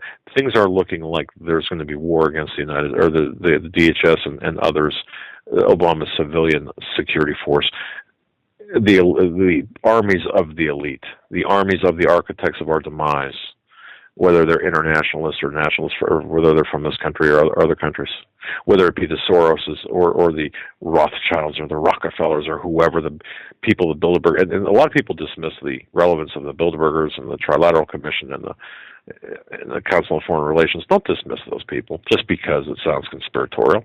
Don't dismiss those people. It's not crazy to fold them into the mix of suspects. Because just look at everything. Look at is it that much of a leap to see the relationship, the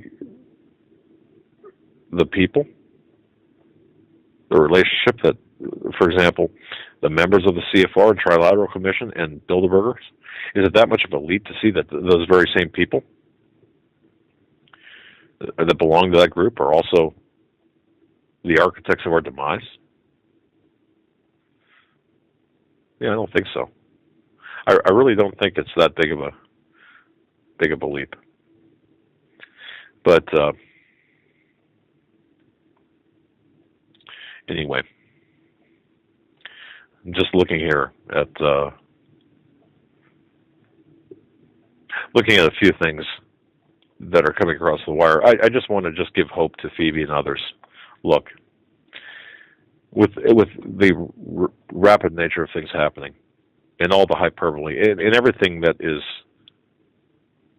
we're seeing taking place. And I was talking earlier to my wife. I said, "Can you imagine that? Can you remember when is the last time?" And the obvious answer to this is never. You've seen a pope abdicate. You've seen the Vatican Bank, which, by the way, holds a lot of influence. The president of the Vatican Bank being replaced a year ago, and then the Pope abdicating, and then lightning striking St. Peter's Basilica twice on the day of the abdication. Then you've got Obama going to Israel, and then you've got this extraordinary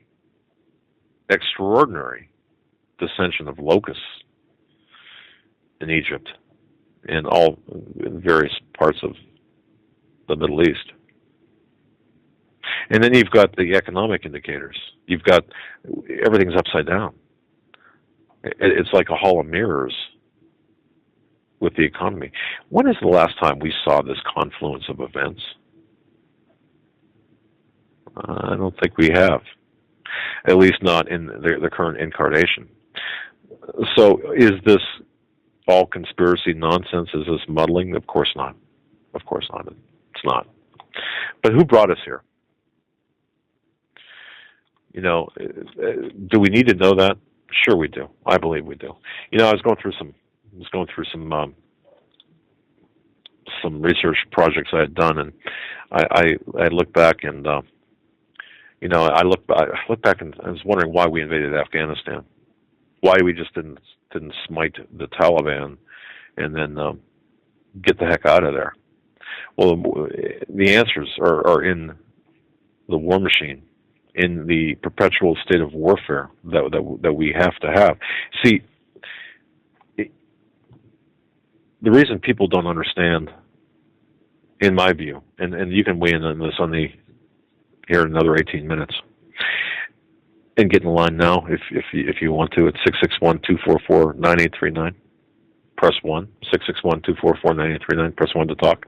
But the reason a lot of people don't understand what's going on, in my view, is because we haven't looked at what's happened in the recent and not so recent history. Because we can go back, folks, we can go back to the relationship of the Saudi royals with the Bush family, for example, even to the Carter administration.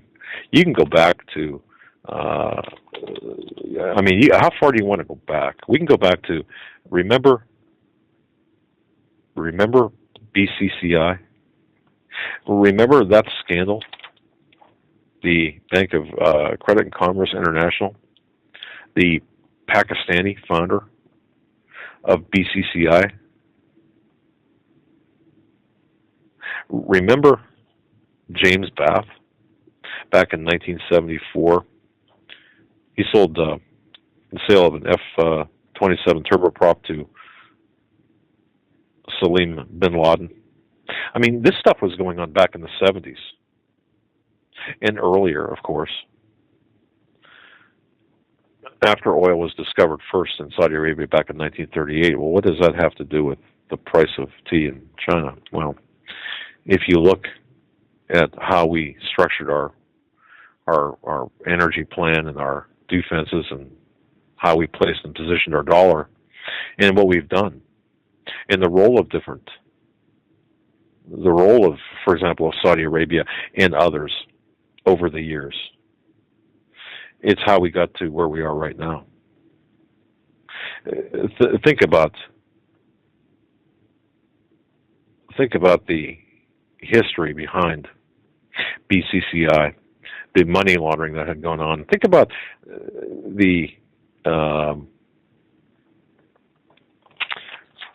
Well, think about remember that. This is another thing too. Silver. Remember the Hunt brothers back in the late 70s, early 80s. William Herbert Hunt, Nelson Bunker Hunt, attempt to corner the silver market.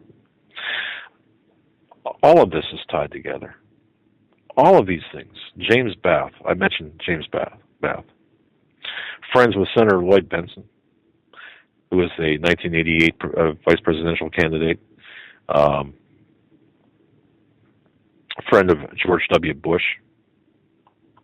He went duck hunting with James Baker, who was close with George Herbert Walker Bush, who, Bath, by the way, was close to Salim bin Laden back in 1976, who had business ties with the Bush family.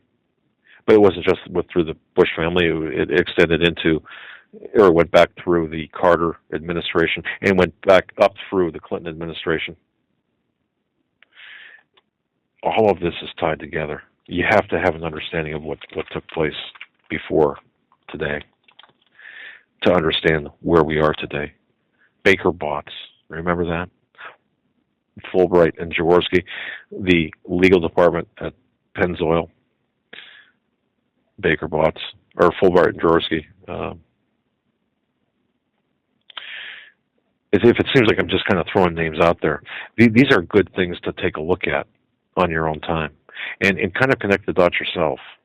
Because, once again, we did not get to where we are right now without a lot of history.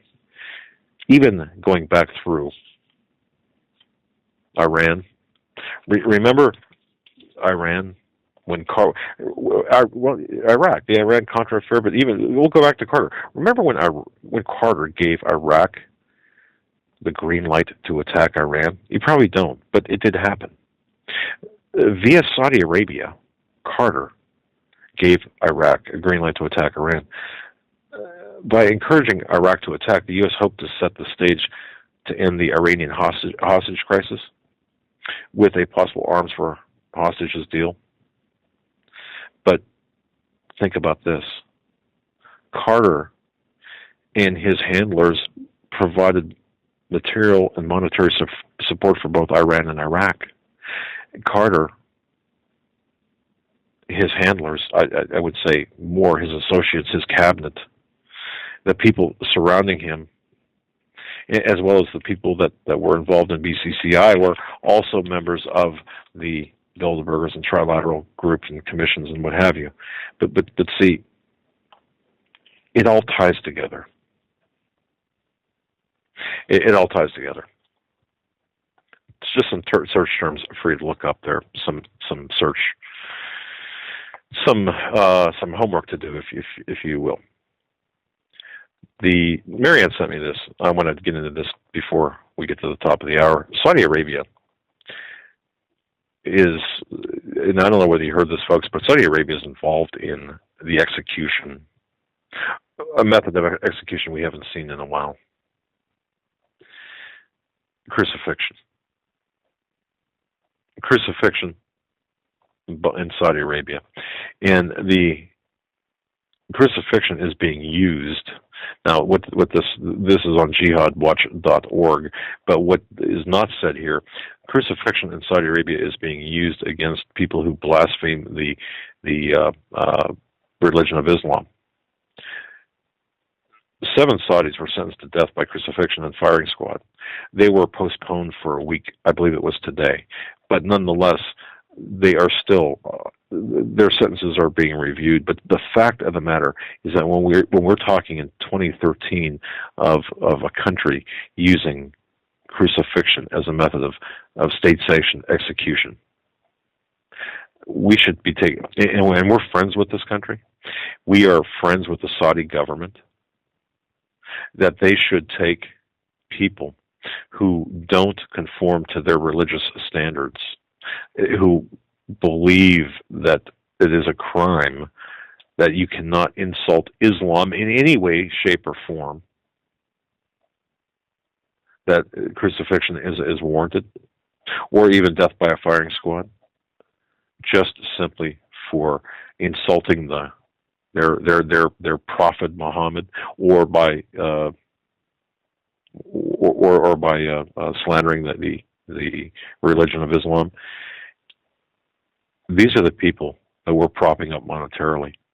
This is the government. This is the belief system that we have opted, that the American people have said, you know what, it's okay now, even though maybe you didn't sign on to this personally. The American general, the Americans in general have said, yeah, it's okay, not a problem. Let's side with, or let's take them on as our friends. And as if that was not crazy enough, Marianne, thank you very much just for keeping me just out of sorts here. Yale University. Folks, buckle your seatbelts for this. National Review Online has an article that's published today. I don't even want to say this, but normalizing bestiality at Yale. Can you believe that as distasteful of a subject this is, the sexual perversions that we have, like pedophilia, they're slowly being pushed toward normalization themselves? Now, bestiality is on its way to becoming an accepted practice. If you want to read it, I'm not going to get into it. If you want to read it, you can go to nationalreviewonline.com or nationalreview.com. That's nationalreview.com. You'll find the story there. The reason I brought that up is the moral degradation of our country. Can you accept, folks, can you accept this as part of, I mean, do you see how far down we've gone? And can you see the fact that we are now, I mentioned this in another program, it's one thing if you look at the country as a garment, our country as a garment. If you've got a ripped seam, you could take it to a seamstress, or it's easy to fix, or it's not as difficult to fix if you rip the garment at a seam. But let's say there's a threadbare patch in the fabric, there is no easy fix to that. There is no easy fix to that, and that's where we are right now today. We've got a garment or a piece of fabric. Let's say it's a suit coat for guys or a dress for women. Okay? Well, if you rip a seam, you could. It's mendable. It's fixable. But what the architects of our demise have done is they have caused the fabric, the interwoven threads, to be just threadbare, to be worn through. And that is not an easy fix. And that's what we're seeing right now. That is exactly what we're seeing right now.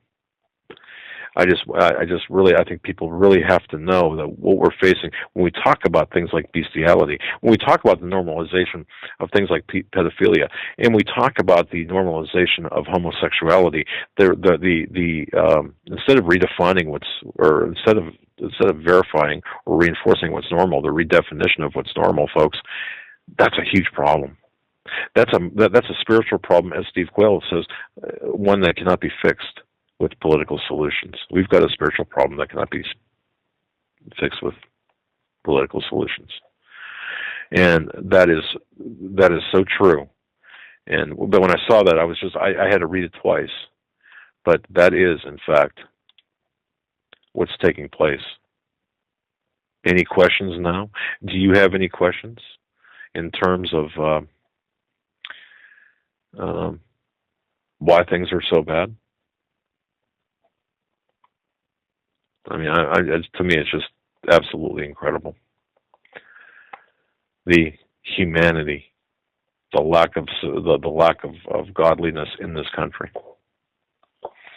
It's just unbelievable. A couple other things here. I was distracted there for a moment. I'm sorry. A couple other things I wanted to take. I just want to bring your attention to. I mentioned it too, this March storm. The March storm that has gone across the In fact, I've talked to a couple of people that this is affected, named Saturn, by the way.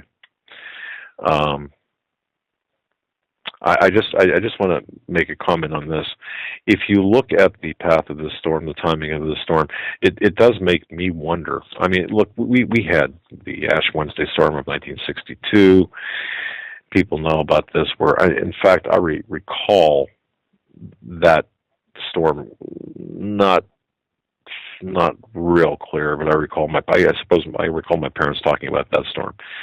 So storms do happen, but I got to tell you, there's something about this storm, as well as the storm Sandy, as well as on 9/11, the Hurricane Aaron. Oh, you didn't know about that? Yeah, Hurricane Aaron. There's something about the storm that just doesn't make a whole lot of sense, and I think it has to do with how it swathed through things.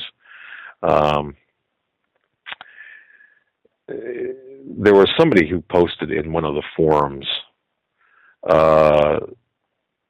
There were two in 1993. There was a storm in 1993 that took place. There was a video that there were two circulating jet streams over the United States, one far north and one further south, and the two weren't supposed to meet. I'm sorry, this was March of 1992, and they did. And it created like the perfect storm. And I think you might remember that. But it, on the weather map, or on the map of the weather at that time, it looked like a hurricane was over the United States, but of snow, not of rain. And it was quite interesting. So if you go back through these storms, just look at, I would urge everyone to look at the history, especially because when we're talking about, and I believe we're talking about the practicing, if you will, or the we're talking about Tesla type of equipment that I think is being used. Now, I could be totally wrong. I could be half right and half wrong. But what I'm seeing here, from 9/11 to the present, 9/11 for sure, but even to the present, and especially Hurricane Sandy, the way that acted, I think that we're seeing some Tesla type energy weapons at play. I don't know, folks. I'm open to your ideas. The people who are knowledgeable about storms, I'm open to you on that. Whatever you might have, but just in summary, think back over the last 2 months. I mean, this is March 5th, so think back just January, February, the signs from the heavens, the prophetic events that have happened in February, or since the beginning of the year. The media is not talking about things like the resignation of the Pope, or I'm sorry, the papal, the bank of the Vatican Bank. They're not talking about that. They make a little reference to the other events that take place with respect to the lightning. You know, I mean, we can go through things one at a time, and of course the signs in the heavens and the weather, the locusts, all of this. Of course, the locusts are in March, but if you go through all of this, the massive wildlife kills. Think about those. Pastor Paul Begley has done a great job talking about that. The bird kills. And you know, I see people trying to explain away and doing a great job of saying, hey, well, this happens. It's cyclical. It happens all the time. But the confluence of events, could this not be prophecy? Could this not be a combination of prophecy playing out, or could this not be some of this engineered and some of this playing into prophecy and some of this God's prophecy, God's word, or God's actions? I think it could. So it doesn't have to be either or; it could be both. But to blow it off, just to blow the events off, no. Folks, you're listening to the Hagmann Reports. I'm Doug Hagmann, flying solo tonight. I'm going to take your calls now at the top of this hour, 661-244-9839. That's 661-244-9839. If you want to get a hold of me by email, I don't check the chat room. I'm sorry about that. But if you want to get a hold of me by email, just go to HomelandSecurityUS.com, click on my name on the left-hand side, and fire me off an email. I'll be checking the email during the course of the show. I want to welcome everyone to this show who's listening in New Zealand. Got an email from someone in New Zealand saying that they're listening. I want to welcome you to the Hagmann Report. Folks, we're going to be right back after these messages. And don't forget, ladies and gentlemen, that tomorrow, L.A. Marzulli will be our guest. In terms of the topic, I'm not sure what we're going to be talking about, but we're going to have a lot to talk about. That's for sure. Not sure exactly what we're going to cover, but he's always a terrific guest. We'll be right back after these messages. Stay with us.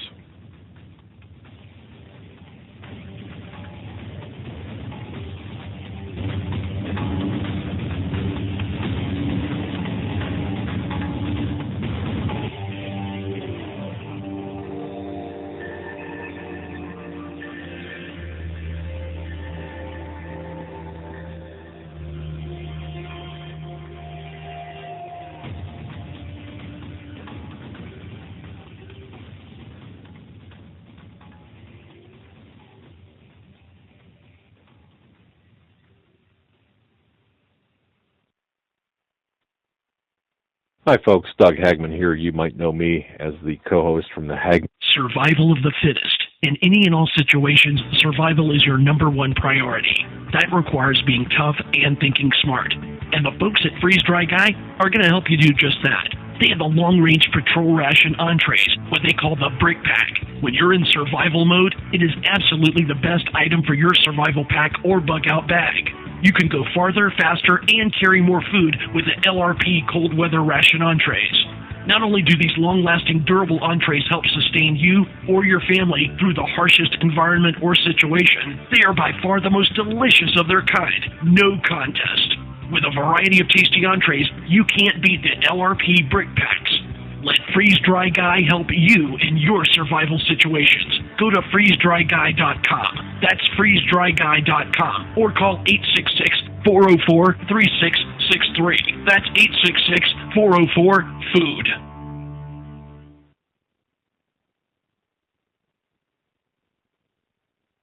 Hi, folks. Doug Hagmann here. You might know me as the co-host from the Hagmann and Hagmann Report, or as a frequent guest on Coast to Coast AM with George Norrie. If you're like me, you're tired and confused over today's headlines. You just don't know where to turn for accurate, concise information about really what's going on, what's truly going on in today's society. If you don't know where to turn for accurate, well-researched, and properly vetted news, I've got a suggestion.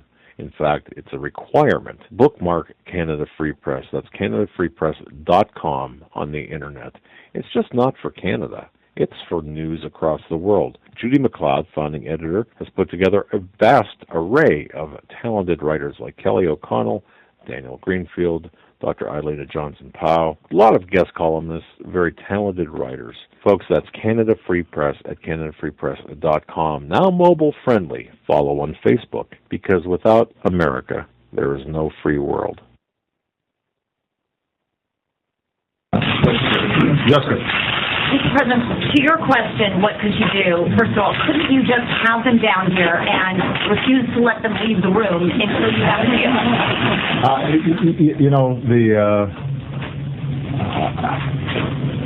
Jessica, I am not a dictator. I'm the president. So ultimately, if Mitch McConnell or John Boehner say we need to go to catch a plane, I can't have Secret Service block the doorway.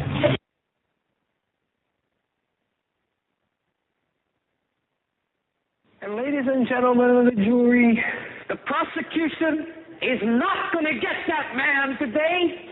No, because I'm going to get him.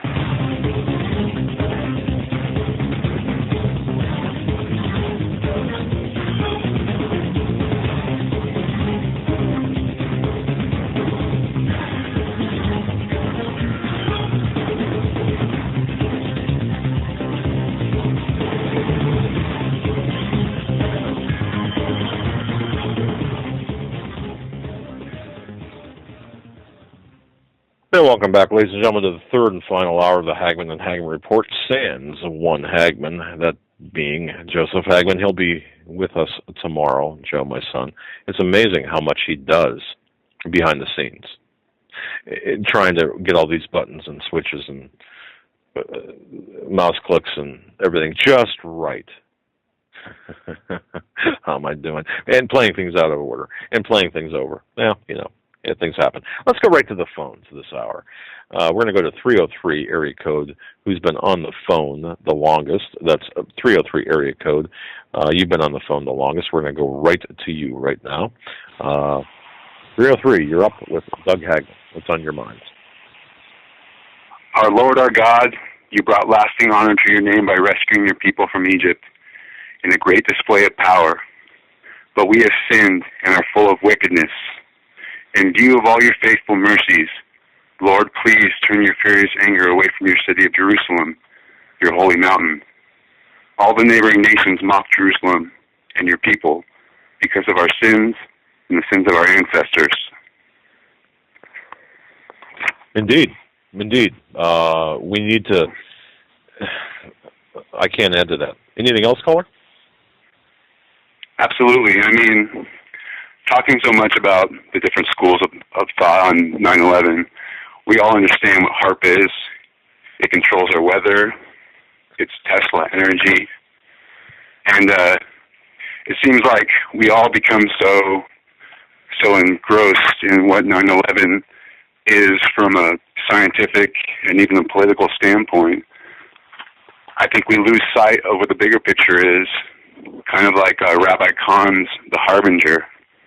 But my question for you, Doug, is when you had Judy Wood and Pete Santilli on, it seemed like you guys took a back seat and weren't able to ask any questions. Were they in control of the show that day? No. And let me be perfectly clear with that. My conversation with both Dr. Wood and Pete Santilli was they would provide a presentation, and they had done this a couple of times before, where actually worked out with commercials to actually fill a 3-hour period and get all of the information across. So what we did was allow them to present as much of the information that's reflected in the book, in Dr. Judy Wood's book, as possible. So no, I mean, it was no, of course not. I mean, we could have pulled the plug any time. It was just a matter of how we set that up. Was that uncomfortable to hear, or was that uncomfortable? Did it seem like an uncomfortable format? It just kind of seemed a little uncomfortable on your and Joe's perspective, like you were almost like kept within some parameters. But like at the beginning of the show, when you guys first pulled up Judy Wood, you guys said, "Hello, how you doing?" And the first words out of her mouth were, "Is Pete Santilli on yet?" Yeah. No, that was kind of like she uses Pete Santilli as her blanket or attack dog, kind of. And I just got to ask you a question on that. No, and I'm glad you did, because in fact I got a couple of emails on that too, and I'll tell you flat out, Pete had the on his computer all of the frames, or the what did she call those panels, plates, whatever you call them, the PowerPoint. So it was on his computer that they resided. She didn't have that, so she was just worried, because the conversation before the show came on was, well, Pete's got the stuff, and Pete's got the PowerPoint presentation. So since we're doing this visually through Christians United, we wanted to make sure, she wanted to make sure that they were all there. So no, there was nothing at all nefarious or underhanded, or even as my word, uncomfortable about it. It was just a matter of trying to get actually 4 or 5 people together all at once and having it go off without a hitch. That's all that was. But hopefully that answers your question. Well, sure thing. Again, I definitely implore everybody to look up Rabbi Kahn and his Harbinger book, because the parallels that it draws from a historical standpoint, and exactly how we parallel Israel, that God's taken his protection away from us. I mean, we do have Russian troops. We do have United Nations troops. We are on the brink of a nuclear exchange, it seems. And I live right here in Colorado with all the gun grabbing mayhem and madness. And we have several military installations, so we are a sitting target for any kind of nuclear exchange. Caller, let me interrupt you there. Let me just say this. I'm a fan of Rabbi Kahn, and I would definitely urge everyone to look at Harbingers. 9/11 was definitely a wake-up call for us. And Rabbi Kahn gives us outlines 9 progressive warnings, beginning, I think, or centered around Isaiah chapter 9, verse 10. But there are 9 warnings. And we have, basically, according to Rabbi Kahn, and I totally agree with this, spit in the eye of God by, instead of repenting for our past sins and accepting that 9/11, or at least spiritually accepting that 9/11 was a wake-up call from God, we basically spit in his eye and said we're not going to repent. And that goes for, and I could check off the various alarms or the various warnings, the replacement, with the Gazette stone on July 4th, 2004, as representing the spirit of defiance, the sycamore tree of ancient Israel, replaced with a conifer tree, and on and on and on. So, no, and we've talked about this, caller, and I think maybe you've heard this, but yes, you're exactly right. We need to repent. And as you said in the beginning, repentance is the key to this. I didn't mean to interrupt, so go on. Oh, you're definitely not interrupting. I defer to what you have to say. This is your show and everybody else in the chat room. I would recommend you trying to get Rabbi Kahn on. And there's just something about Messianic Jews that's just amazing because, the Jews are God's chosen people, and Israel and Jerusalem is where it's at. And to hear the perspective of someone who is from the Judea tribe and a believer in Yeshua HaMashiach, it's refreshing. And the work Rabbi Kahn has done, if everybody hasn't checked it out, just go on YouTube and look up even the WorldNet Daily video that they've done. I think that by far and away is more important than, it seems like, the two fracturing camps. You have your Alex Jones truth when it comes to 9/11, and it seems like you have your Judy Wood and Pete Santilli truth. And there's a lot of facts on both sides. It's too bad we can't just find some common ground, which I believe is Rabbi Kahn's work. And it would be another blessing with you guys have a lot of great guests, and I think Rabbi Kahn would be another great guest. No, I agree. In fact, I'll reach out to Rabbi Kahn, see if he'll come on. If not for a program, for half a program or an hour or whatever, because he's got a lot to say. So, and folks, you can find Rabbi Kahn on Sid Roth, interviewed on sidroth.org and so on. So, I appreciate the call, my friend. God bless you. I'm going to cut you. God bless you. All right, man. Yeah, and folks, we have to understand too. We cannot turn our back on the spiritual spiritual warnings that we're getting. In 2008, on the anniversary of 9/11, remember September of 2008? Remember, if you look at the 9/11 as being, we'll say, an economic type of warning, because, of course, New York, economic center, 7 years, and that number is important, 7 years after 9/11.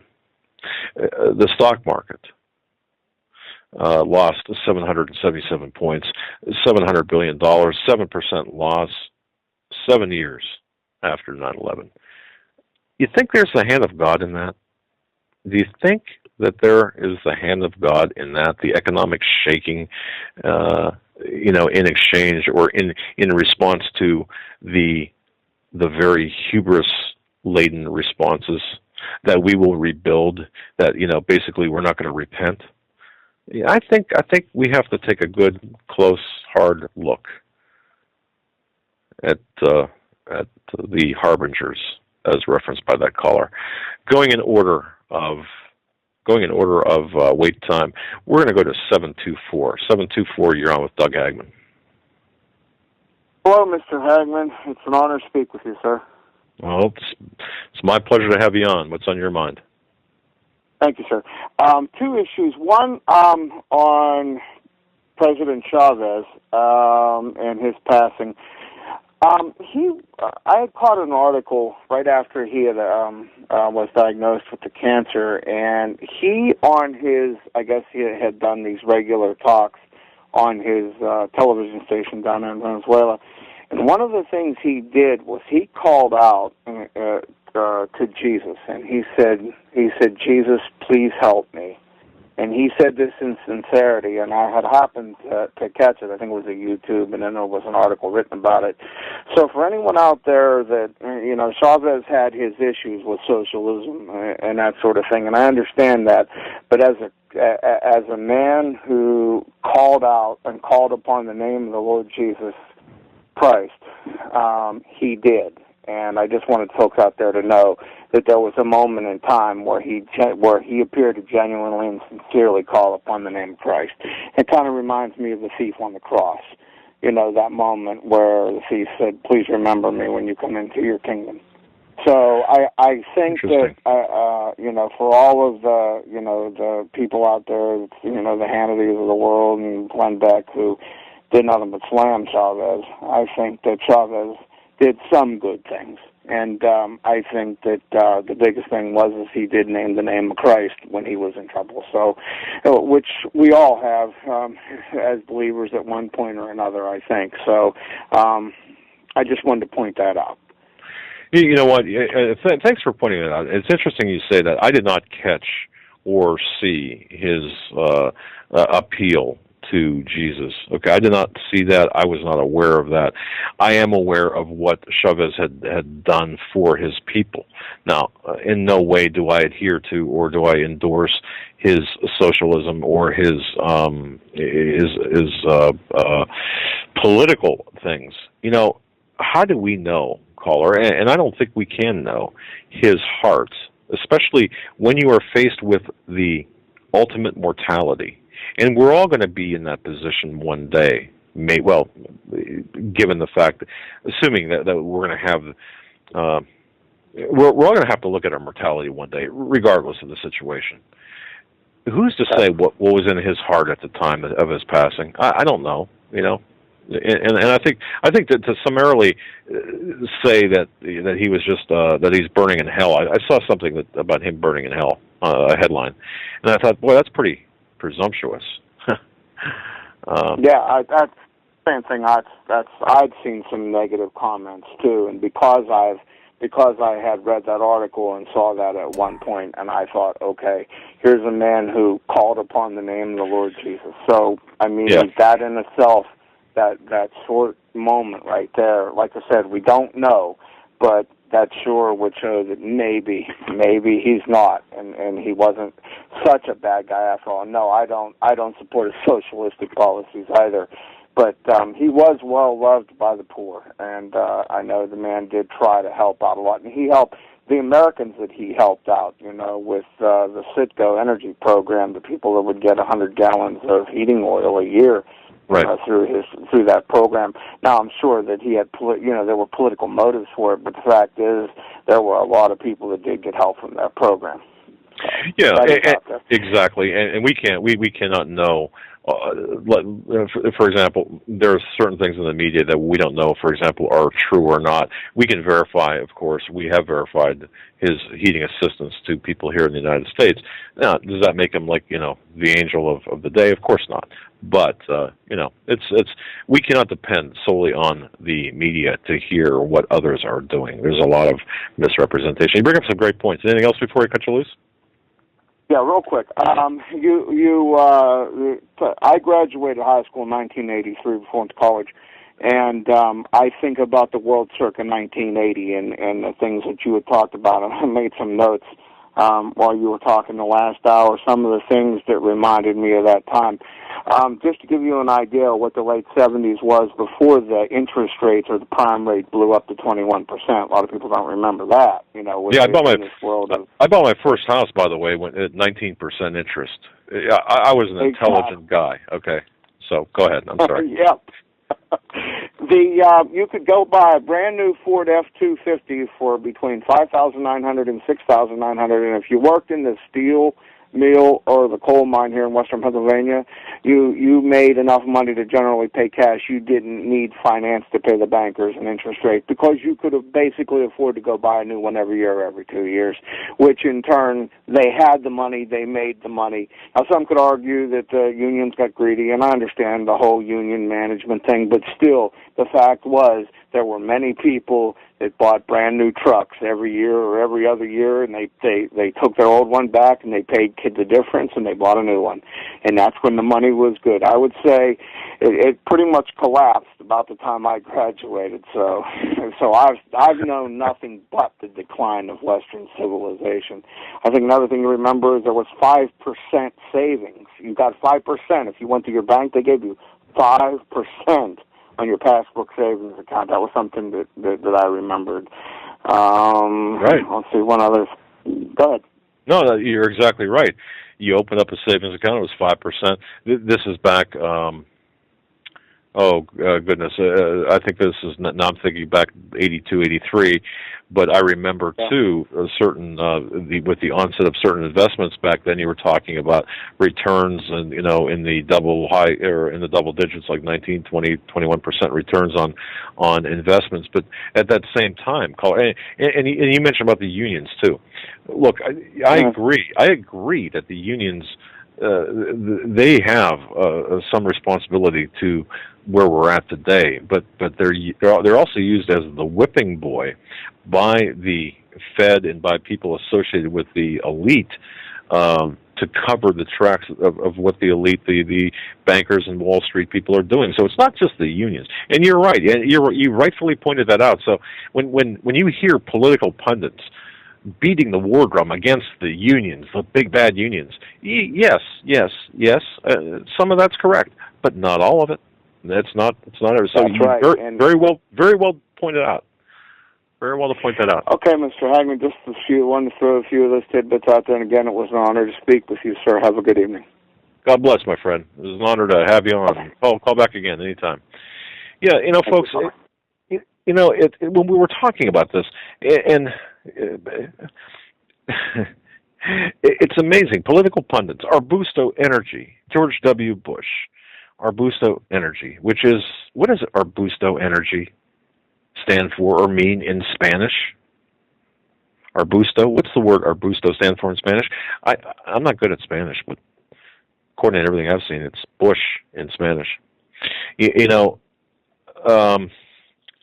Research Arbusto Energy and how that came to be, and how Arbusto in 1984 merged with the Spectrum, and research Harken Energy as well. And Soros is from 1986. Harken Energy, Soros.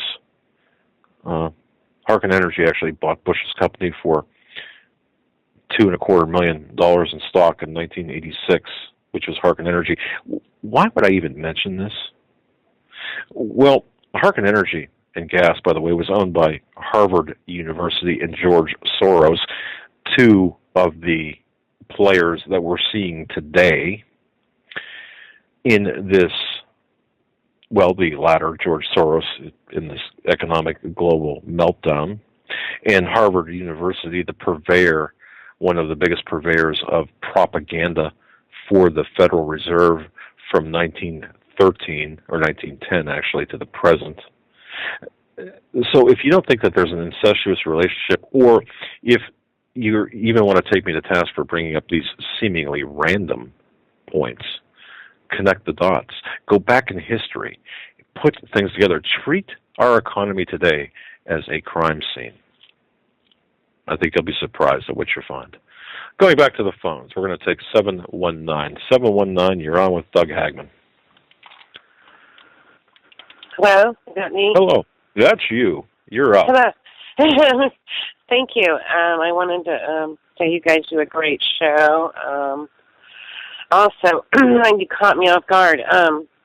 You had mentioned earlier. I like catching people off guard too. I like doing it. All the bullets that are being bought, all of the military acquiring. And one of the things that came to mind is, what if they're going to plan on selling it back to the American people. Also, the thing that I find interesting is the other caller, the first caller. You're talking about the harbingers and when the Israelites went against God, God allowed them to be invaded by their enemies. And I think I kind of wonder if that isn't going to happen to the Americas, to the United States at some point, no matter who or what. Because if God didn't want something to happen, John the Baptist said that nobody has anything in God unless God allows it. So if these people they may think they can control the weather, but if God really wanted to put a stop to it, it wouldn't be a problem for him to put a stop to it. Well, so he's allowing things to happen, even if they think they're controlling it. And I guess the point I'm trying to make is that, and a question is, if we're going to be invaded by our enemies, if that is, and go into captivity, which one? I mean, I'm hearing something about Chinese on the southern border, Russians here. I mean, have they carved it up and Chinese get one portion, the Russian gets another portion, and like whoever the people that we don't even know, not the people that we see, get maybe the middle or some portion of it. And that's another thing, too. I thought at the French Revolution, they always had somebody to blame it on. You know, all the people that you see, not the people behind the scenes that we don't see, the people we do see. And that Russian guy, Yuri or whatever that was doing those, that I watched, that back in the 80s that was doing those classes, he said, those people that help bring down a country are always, the ones on the forefront, the ones we see are all the ones that are usually taken out of the way. Because they've become useful idiots, right? So I know I'm throwing a lot out here, but I did want to ask you a question because something when I was telling, and I can't even wake up my family. I'm just at the point to give out. Nobody believes me. They think I'm crazy. But one of the things I told her, I said, these issues regarding sexuality, man, woman, we're completely going against God's law. I said, the next thing you're going to see is bestiality and sexuality. Not that I want credit for that, but I said, you're going to see it's going to keep getting worse. You can't keep taking that moral code and bending it and think it's going to get better. It's going to get worse. So when you said that tonight, you said nationalreview.com? Is that correct? I believe it was, and I want to thank Marianne for this. I think it was National Review that brought this up. Let me just double check here. And would be under bestiality, sex. Right. I mean, what do I look under? Yes. National Review it's an article by Wesley J. Smith dated today, March 5th, 2013, Normalizing Bestiality at Yale. Normalizing. Right. And yeah, I knew that was coming. I'm sorry, not that I want credit for it, but and then that's not a credit issue. I just kept saying that you can't keep bending morality and bending God's morality and expect it to get better. It doesn't. And, 400 million babies gone either by export of our, our plans, not just here but worldwide because of because how they do the money things when they give money to people. You have to do this, follow our rules or whatever. I was having to call for people to pray because I do not want anything to happen to Obama while he's in Israel. The rise of anti-Jewish stuff is on the rise again, and if anything happens to him, I just don't want Israel to get blamed, and it's just sad. Yes. So whatever the situation is, I think we have to keep in mind that God allows those things to happen. And I think because I keep going back to Jeremiah and all my stuff, Jeremiah just keeps popping up. So there you go. Thank you so much. Thank you, caller. God bless you. And folks, Jeremiah is something that we consider ourselves. I consider myself as an investigator, also as a watchman too. And Jeremiah has got some great passages. One great passage about being a watchman and our duty as watchmen. So the caller that just called in and talking about this, that the family members turn their back on you, perhaps. Maybe you're listening. Maybe it's not the caller. Maybe it's you that are listening to this program. You've got family members that think you're absolutely wacko bonkers, and you should be in the. Remember the movie One Flew Over the Cuckoo's Nest? You should be in there with Jack Nicholson in that cage. But in the end, they're the very people who are going to come to you and say, explain to me what's going on now. I kind of missed the first go-around, so please explain what's going on. And some other things that caller said, too. We get the government that we work for, earn, and deserve. Just think about that. Back to the phones. Back to the phones we go. We're going to go to the 912 area code. 912, you're up with Doug Hagmann. Hey, how you doing, Doug Hagmann? Very well. What's on your mind tonight, man? Actually, I had two things that I wanted to talk about. One thing, I wanted to know, did you know that they found Nephilim Canaanite altars where they founded the Federal Reserve at? In Jekyll Island? Did you hear about that? You know what? I didn't. You're coming in a little bit garbled. They found some type of altars at Jekyll Island? Oh. Is that what you said? Okay, they found the Nephilim Canaanite altars at the founding of the Federal Reserve. Oh, I didn't know that. No. Where did you find this information out, or is there some place that we could get further information on it? Yes, it's on, let's see, it's called societieshistories.com, I believe. Okay. All right. If you just put satanic altars, Federal Reserve, it'll pop up. It's the first thing that pops up. But it's his pastor who actually went there, and it talks about his testimony and the cottage that he went to, that the historian took him to, was actually where, they got it, cut it off right now where, Maine people can't go in there, but they show it off as this is where the banksters pretty much came up with their plan. That the particular cottage that it's on is actually a satanic altar. Wow. So then it makes it even deeper. You know what I'm saying? Because then that means the Federal Reserve was satanically planned, which is what, really it is anyway. But now it puts a satanic significance behind it. Also with the, the financial, physical features and numbers that you can see. You know what I'm saying? So it's actually connecting two of them together. Exactly. It says, one sacrificial altar was found on Jekyll Island below the cottage where the secret meeting by Wall Street bankers formed the Federal Reserve was held in 1910. This interview confirms that many people already know that the Federal Reserve, the global central banking cartel, is occult and satanic in nature. Well, and that should surprise no one, because who are the bankers? Where do they come from? You're talking about the Rothschild family, the Rockefeller family, and of course, you mix in there that whole inchoate almost system of satanic and Luciferian worship that this is built and founded upon, which is why we bring it up, because inherently what we're seeing, this is satanic and Luciferian in nature, and people, it's amazing how many pundits want to politicize an issue that's really an issue of evil, instead of blaming. So you're talking about pure, unadulterated evil, as opposed to just making this out of a political spectrum or political fight. So you're right. Yeah, but I'm going to search for this.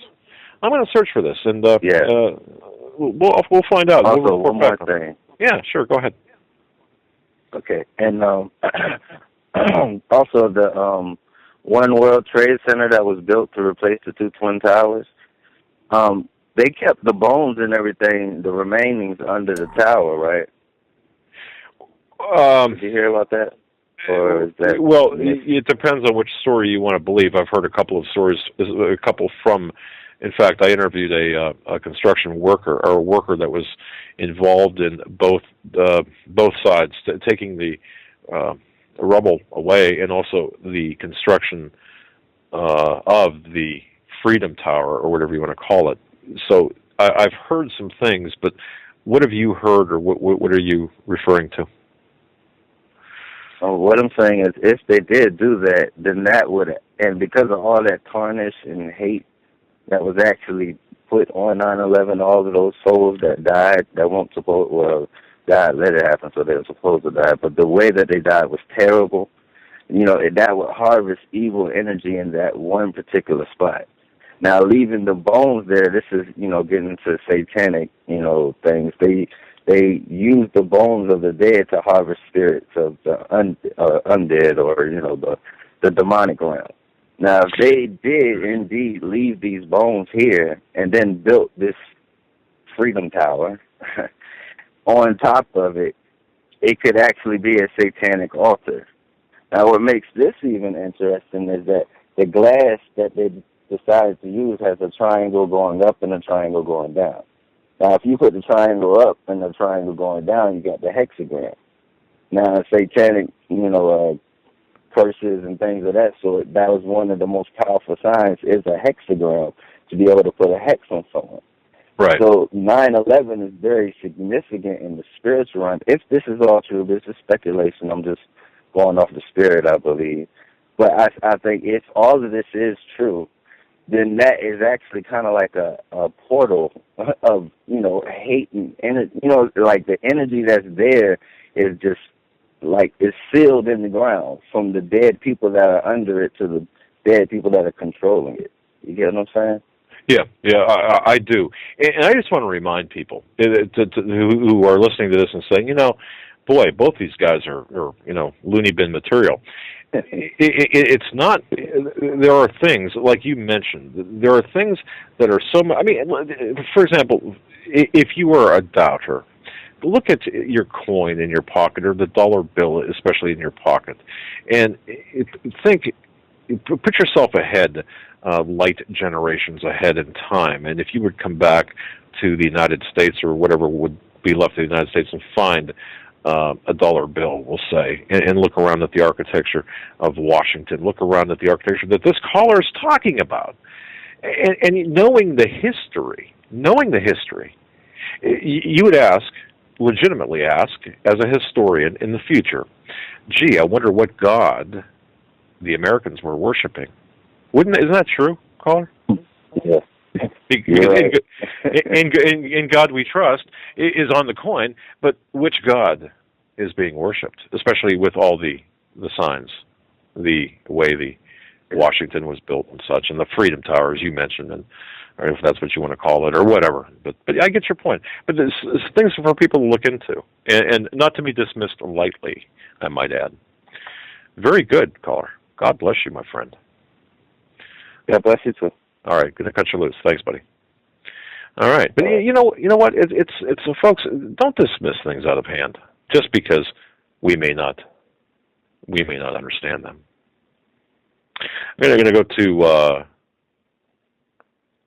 go to Piston Pilot. How did you do that, Piston Pilot? You're up with Doug Hagmann. No, actually, I go by the name of One Angry Jew all over BTR.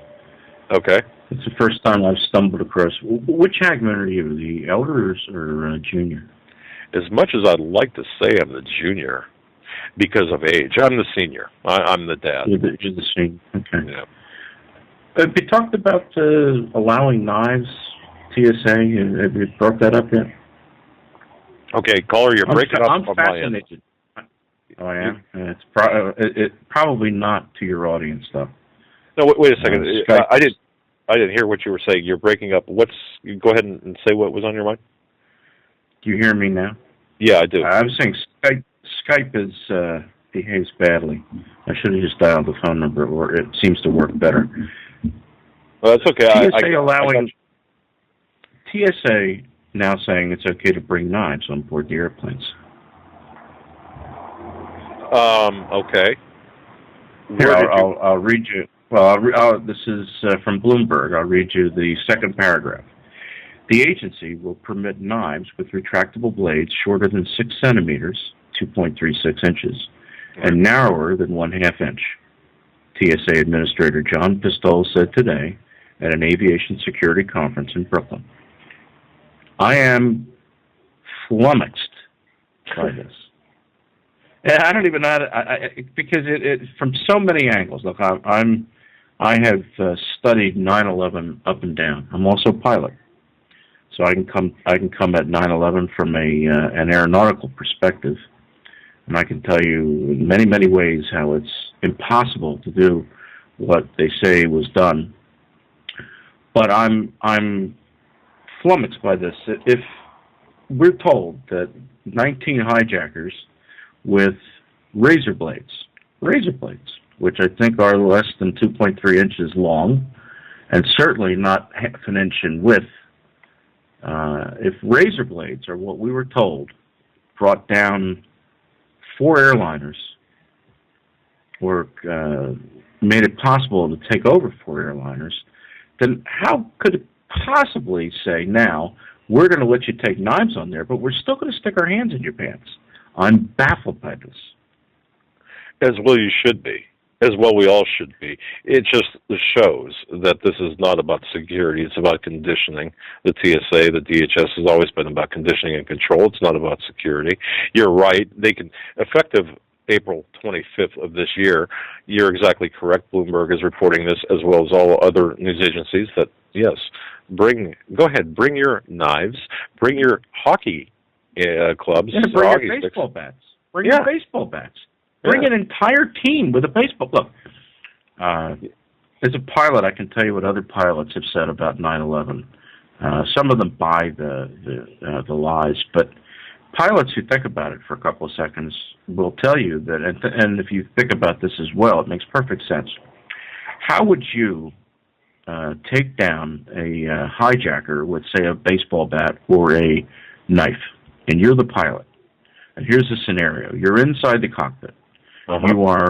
You are strapped in with a 3-point harness, and you're in your seat you're very well in your seat. You're not coming out. Most pilots will tell you that they will beat the hijacker to death with the airplane. And what that means is, all you got to do is turn the airplane upside down. Now you got hijacker just hit his head on the floor. Turn it around and you just smack him into the wall. Now you got a lot of other people are going to get hurt too, those who are not wearing a seatbelt in their seats. But if you think about it, you could just beat the crap out of anybody or several people who are standing there saying, hey, we got box cutters, give us your airplane. Oh, okay. Grab the yoke and turn it in any direction. They're going to go flying. So I always laugh when I look at the cockpit doors now, because it's such a joke and they make such a big deal when you get up to go to the bathroom. Oh, you can't go to the front bathroom because the pilot is using that, or because we're going to open the cockpit door or something like that. Now everybody's going to have knives, less than 2.36 inches. I got to see if my spider coat fits that bill. And retractable. I don't even know what retractable means. Does that mean it's a switchblade? Does that mean it's like a dagger where the blade retracts into a handle and then sticks out? The definition, the descriptions that they're using just baffle me. But what baffles me more is, have we forgotten about 9/11? All the lies that we've been told over the years, and all the things that we've been told that we have to do now to fly, and all of a sudden now it's okay. And I assume that swarthy-looking men with beards and flowing robes will have no trouble getting their 2.36-inch knives aboard an aircraft. It makes no sense. You're absolutely right. But they won't be able to have three ounces of liquid, I would imagine. I imagine that 3 ounces of orange or 4 ounces of orange juice will get you ejected, and they have to throw that away. But your knife is okay, or your baseball bat. Well, none of this makes sense, caller. I mean, I think we can agree with that. None of this makes sense. What's the larger picture here? I think as we see things unfold with this new regulation allowing knives, hockey sticks, and yes, baseball bats and golf clubs into the cabin of the aircraft, where are we going with this? What's the deal here? I mean, what's the bigger I picture really here? don't know. What we're told is that they're trying to harmonize, and you've heard that word before if you've delved into any of the legal aspects of international law, where we always love to harmonize our laws with other countries, and that is what supposedly this is about. That other countries, all of the ICA, which I believe is the international, I forget the acronym, but the International Flight Standards, just like our FAA, the ICA apparently has no problem with people with knives. I guess they never did. So we're now harmonizing with the rest of the world that says, well, we don't have a problem with people with knives getting on there. Sometimes they like to cut their oranges. But I used to laugh when I used to go through Chicago O'Hare or some of the airports in years ago after 9/11 when they would tell me that I couldn't have a knife, and I was in the sterile area ordering a steak and watching people try to cut their steak with plastic knives because they couldn't give them a regular metal knife because they might take that onto the plane. Of course, you could still drink your Snapple out of a glass bottle, which you could easily break, and I never saw anybody tell me that I couldn't take a bottle of Snapple on board. And if I really wanted something, I could break a mirror in one of the bathrooms and get a large shard of glass. I think that'd be much more scary than a box cutter, or anything like that.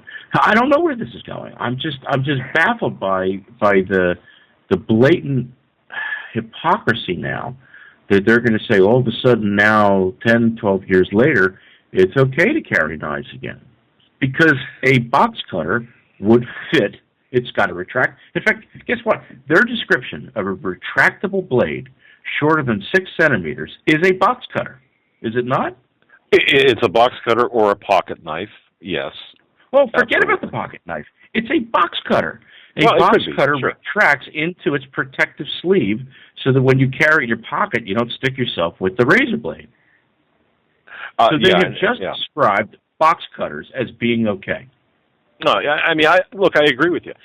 But I think what we're seeing, and you mentioned the word harmonizing, there's this, and I agree with you, there's this integration or this need for global standards, integration with other countries to level things out, level the security out.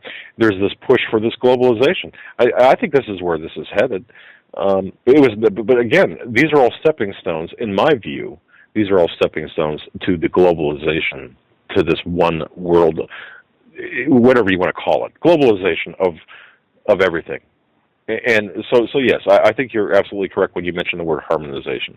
Well, that's their word. That's not my word. That's their word. I'm very familiar with that word, but that's their reason for doing this.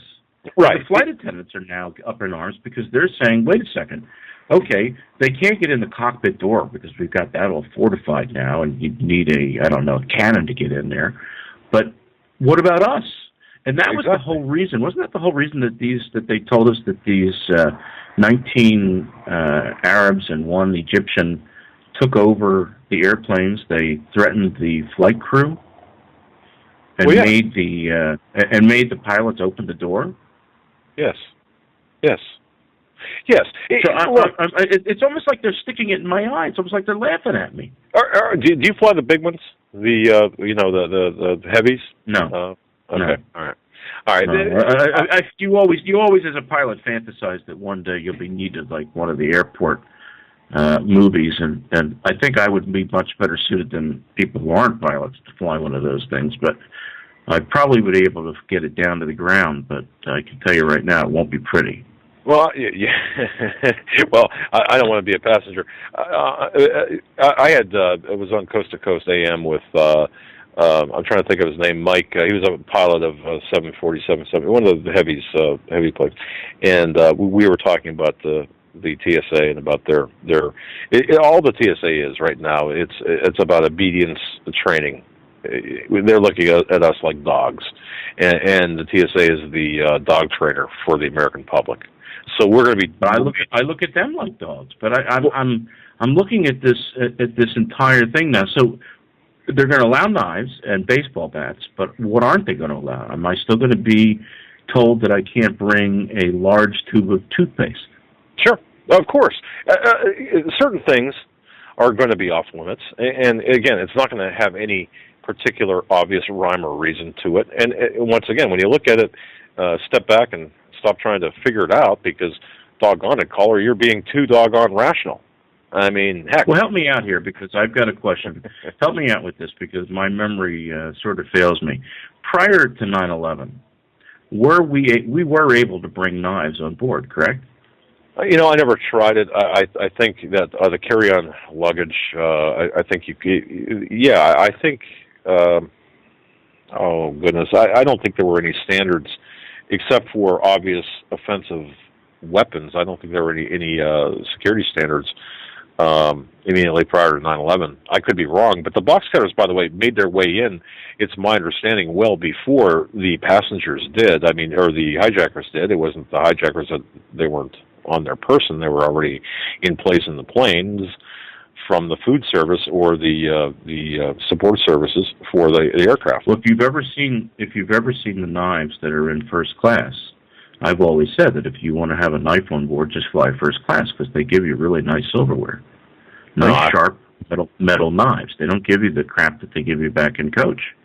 But the people of 9/11, just if you take the Muhammad Atta, for example, did he carry his box cutter? They set off the alarms in both airports that they went through, because Muhammad Atta started in Maine. He didn't fly out of Boston, which always baffled me, because if you were going to be the mastermind and you were going to hijack an airplane, you would think that you wouldn't sleep in Maine, but you would sleep in the city that you're going to hijack the plane in. That just seems like common sense to me. Heck, I can't even I certainly would not leave anything to chance. The picture, I don't know if I'm assuming that you know this, but the picture of Muhammad Atta that they like to show going through airport security, wearing a nice pair of khaki jeans and a button-down shirt, no tie, was a picture taken in Maine, where he slept the night before. Correct. Because he took a commuter flight from Maine to Boston.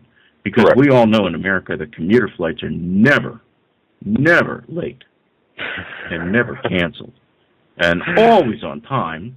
And with 40 minutes to spare, somehow made it through two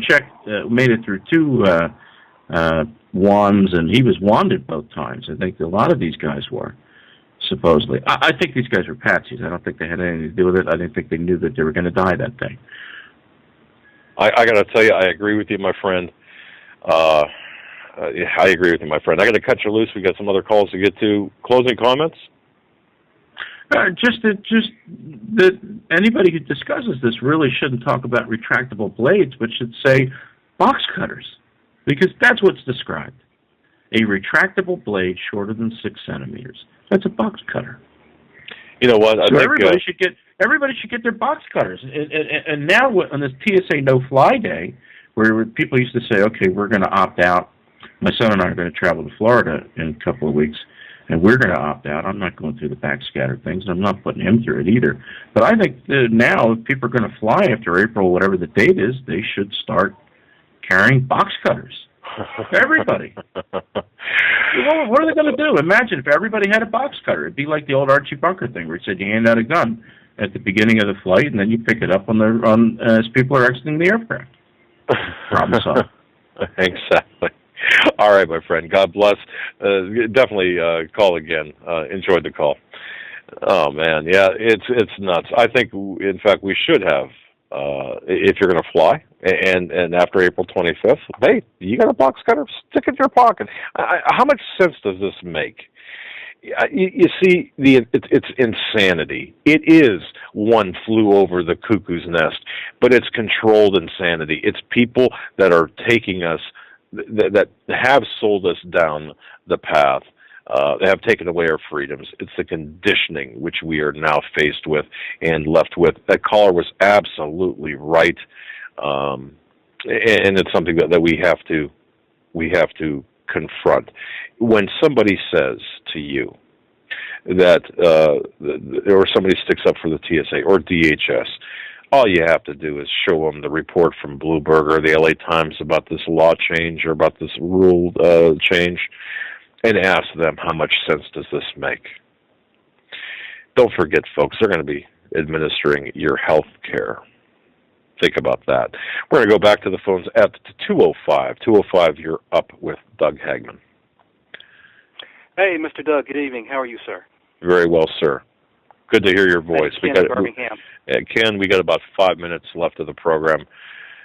You got it. What's going on? I'll try to be real quick, so fasten your seatbelt. Have you ever heard of a gentleman by the name of Mr. Field McConnell? Not offhand, no. Okay, a gentleman by the name of Mr. Field McConnell, who he and another gentleman run the website Able, that's ABEL, AbleDanger.net.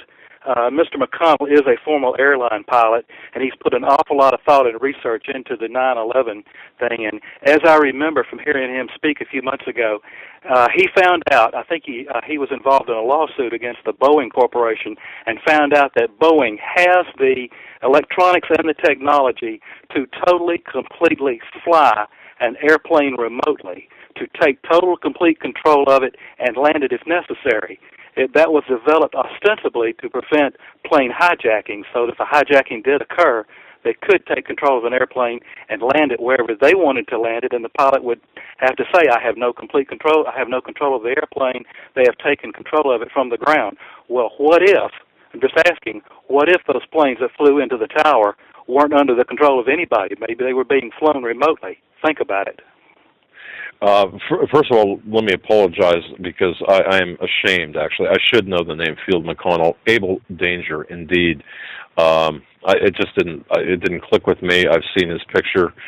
You're right. Okay. Now, Field McConnell is, he's no slouch. He's, oh goodness, he was in the Marines. He was an aircraft, he's retired from the Air National Guard. He's got the bona fides to talk and to bring to the table these claims. So, and he was, in fact, it's my belief he was in fact one of the administrators of the Able Danger program. So you're right. But yes, okay. So are we talking about this maybe being present on 9/11? Is that what you're saying? That's what my understanding is. That is his position. That's probably what happened. So it's something to think about anyway. I just wondered if you knew him and if you'd ever met him, and maybe perhaps you might could have him on the program sometime and interview him. You know what? I'm aware of him now. It's so many people, so many different, so much information out there. It's information overload. Right. And I apologize. I'm certainly aware of the Able Danger program, now that I just looked him up here and I see Field McConnell, and Field, like the field, is his first name, and then McConnell, right. MC, CONNELL. Right.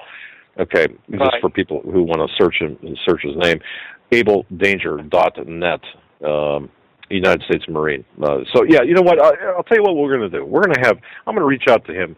I'll talk to him off air and see what he's got to say, and then possibly have him on as a guest. Yes, both Joe and I will. I hope you'll strongly consider having him, because I think he's got some information that we need to at least hear anyway. And by the way, thanks so much for having Dr. Judy Wood on. I watched that entire presentation, particularly the video that you were able to do remotely there with the Ustream. That worked almost perfectly, and as the saying goes, a picture's worth 1,000 words. It was really great.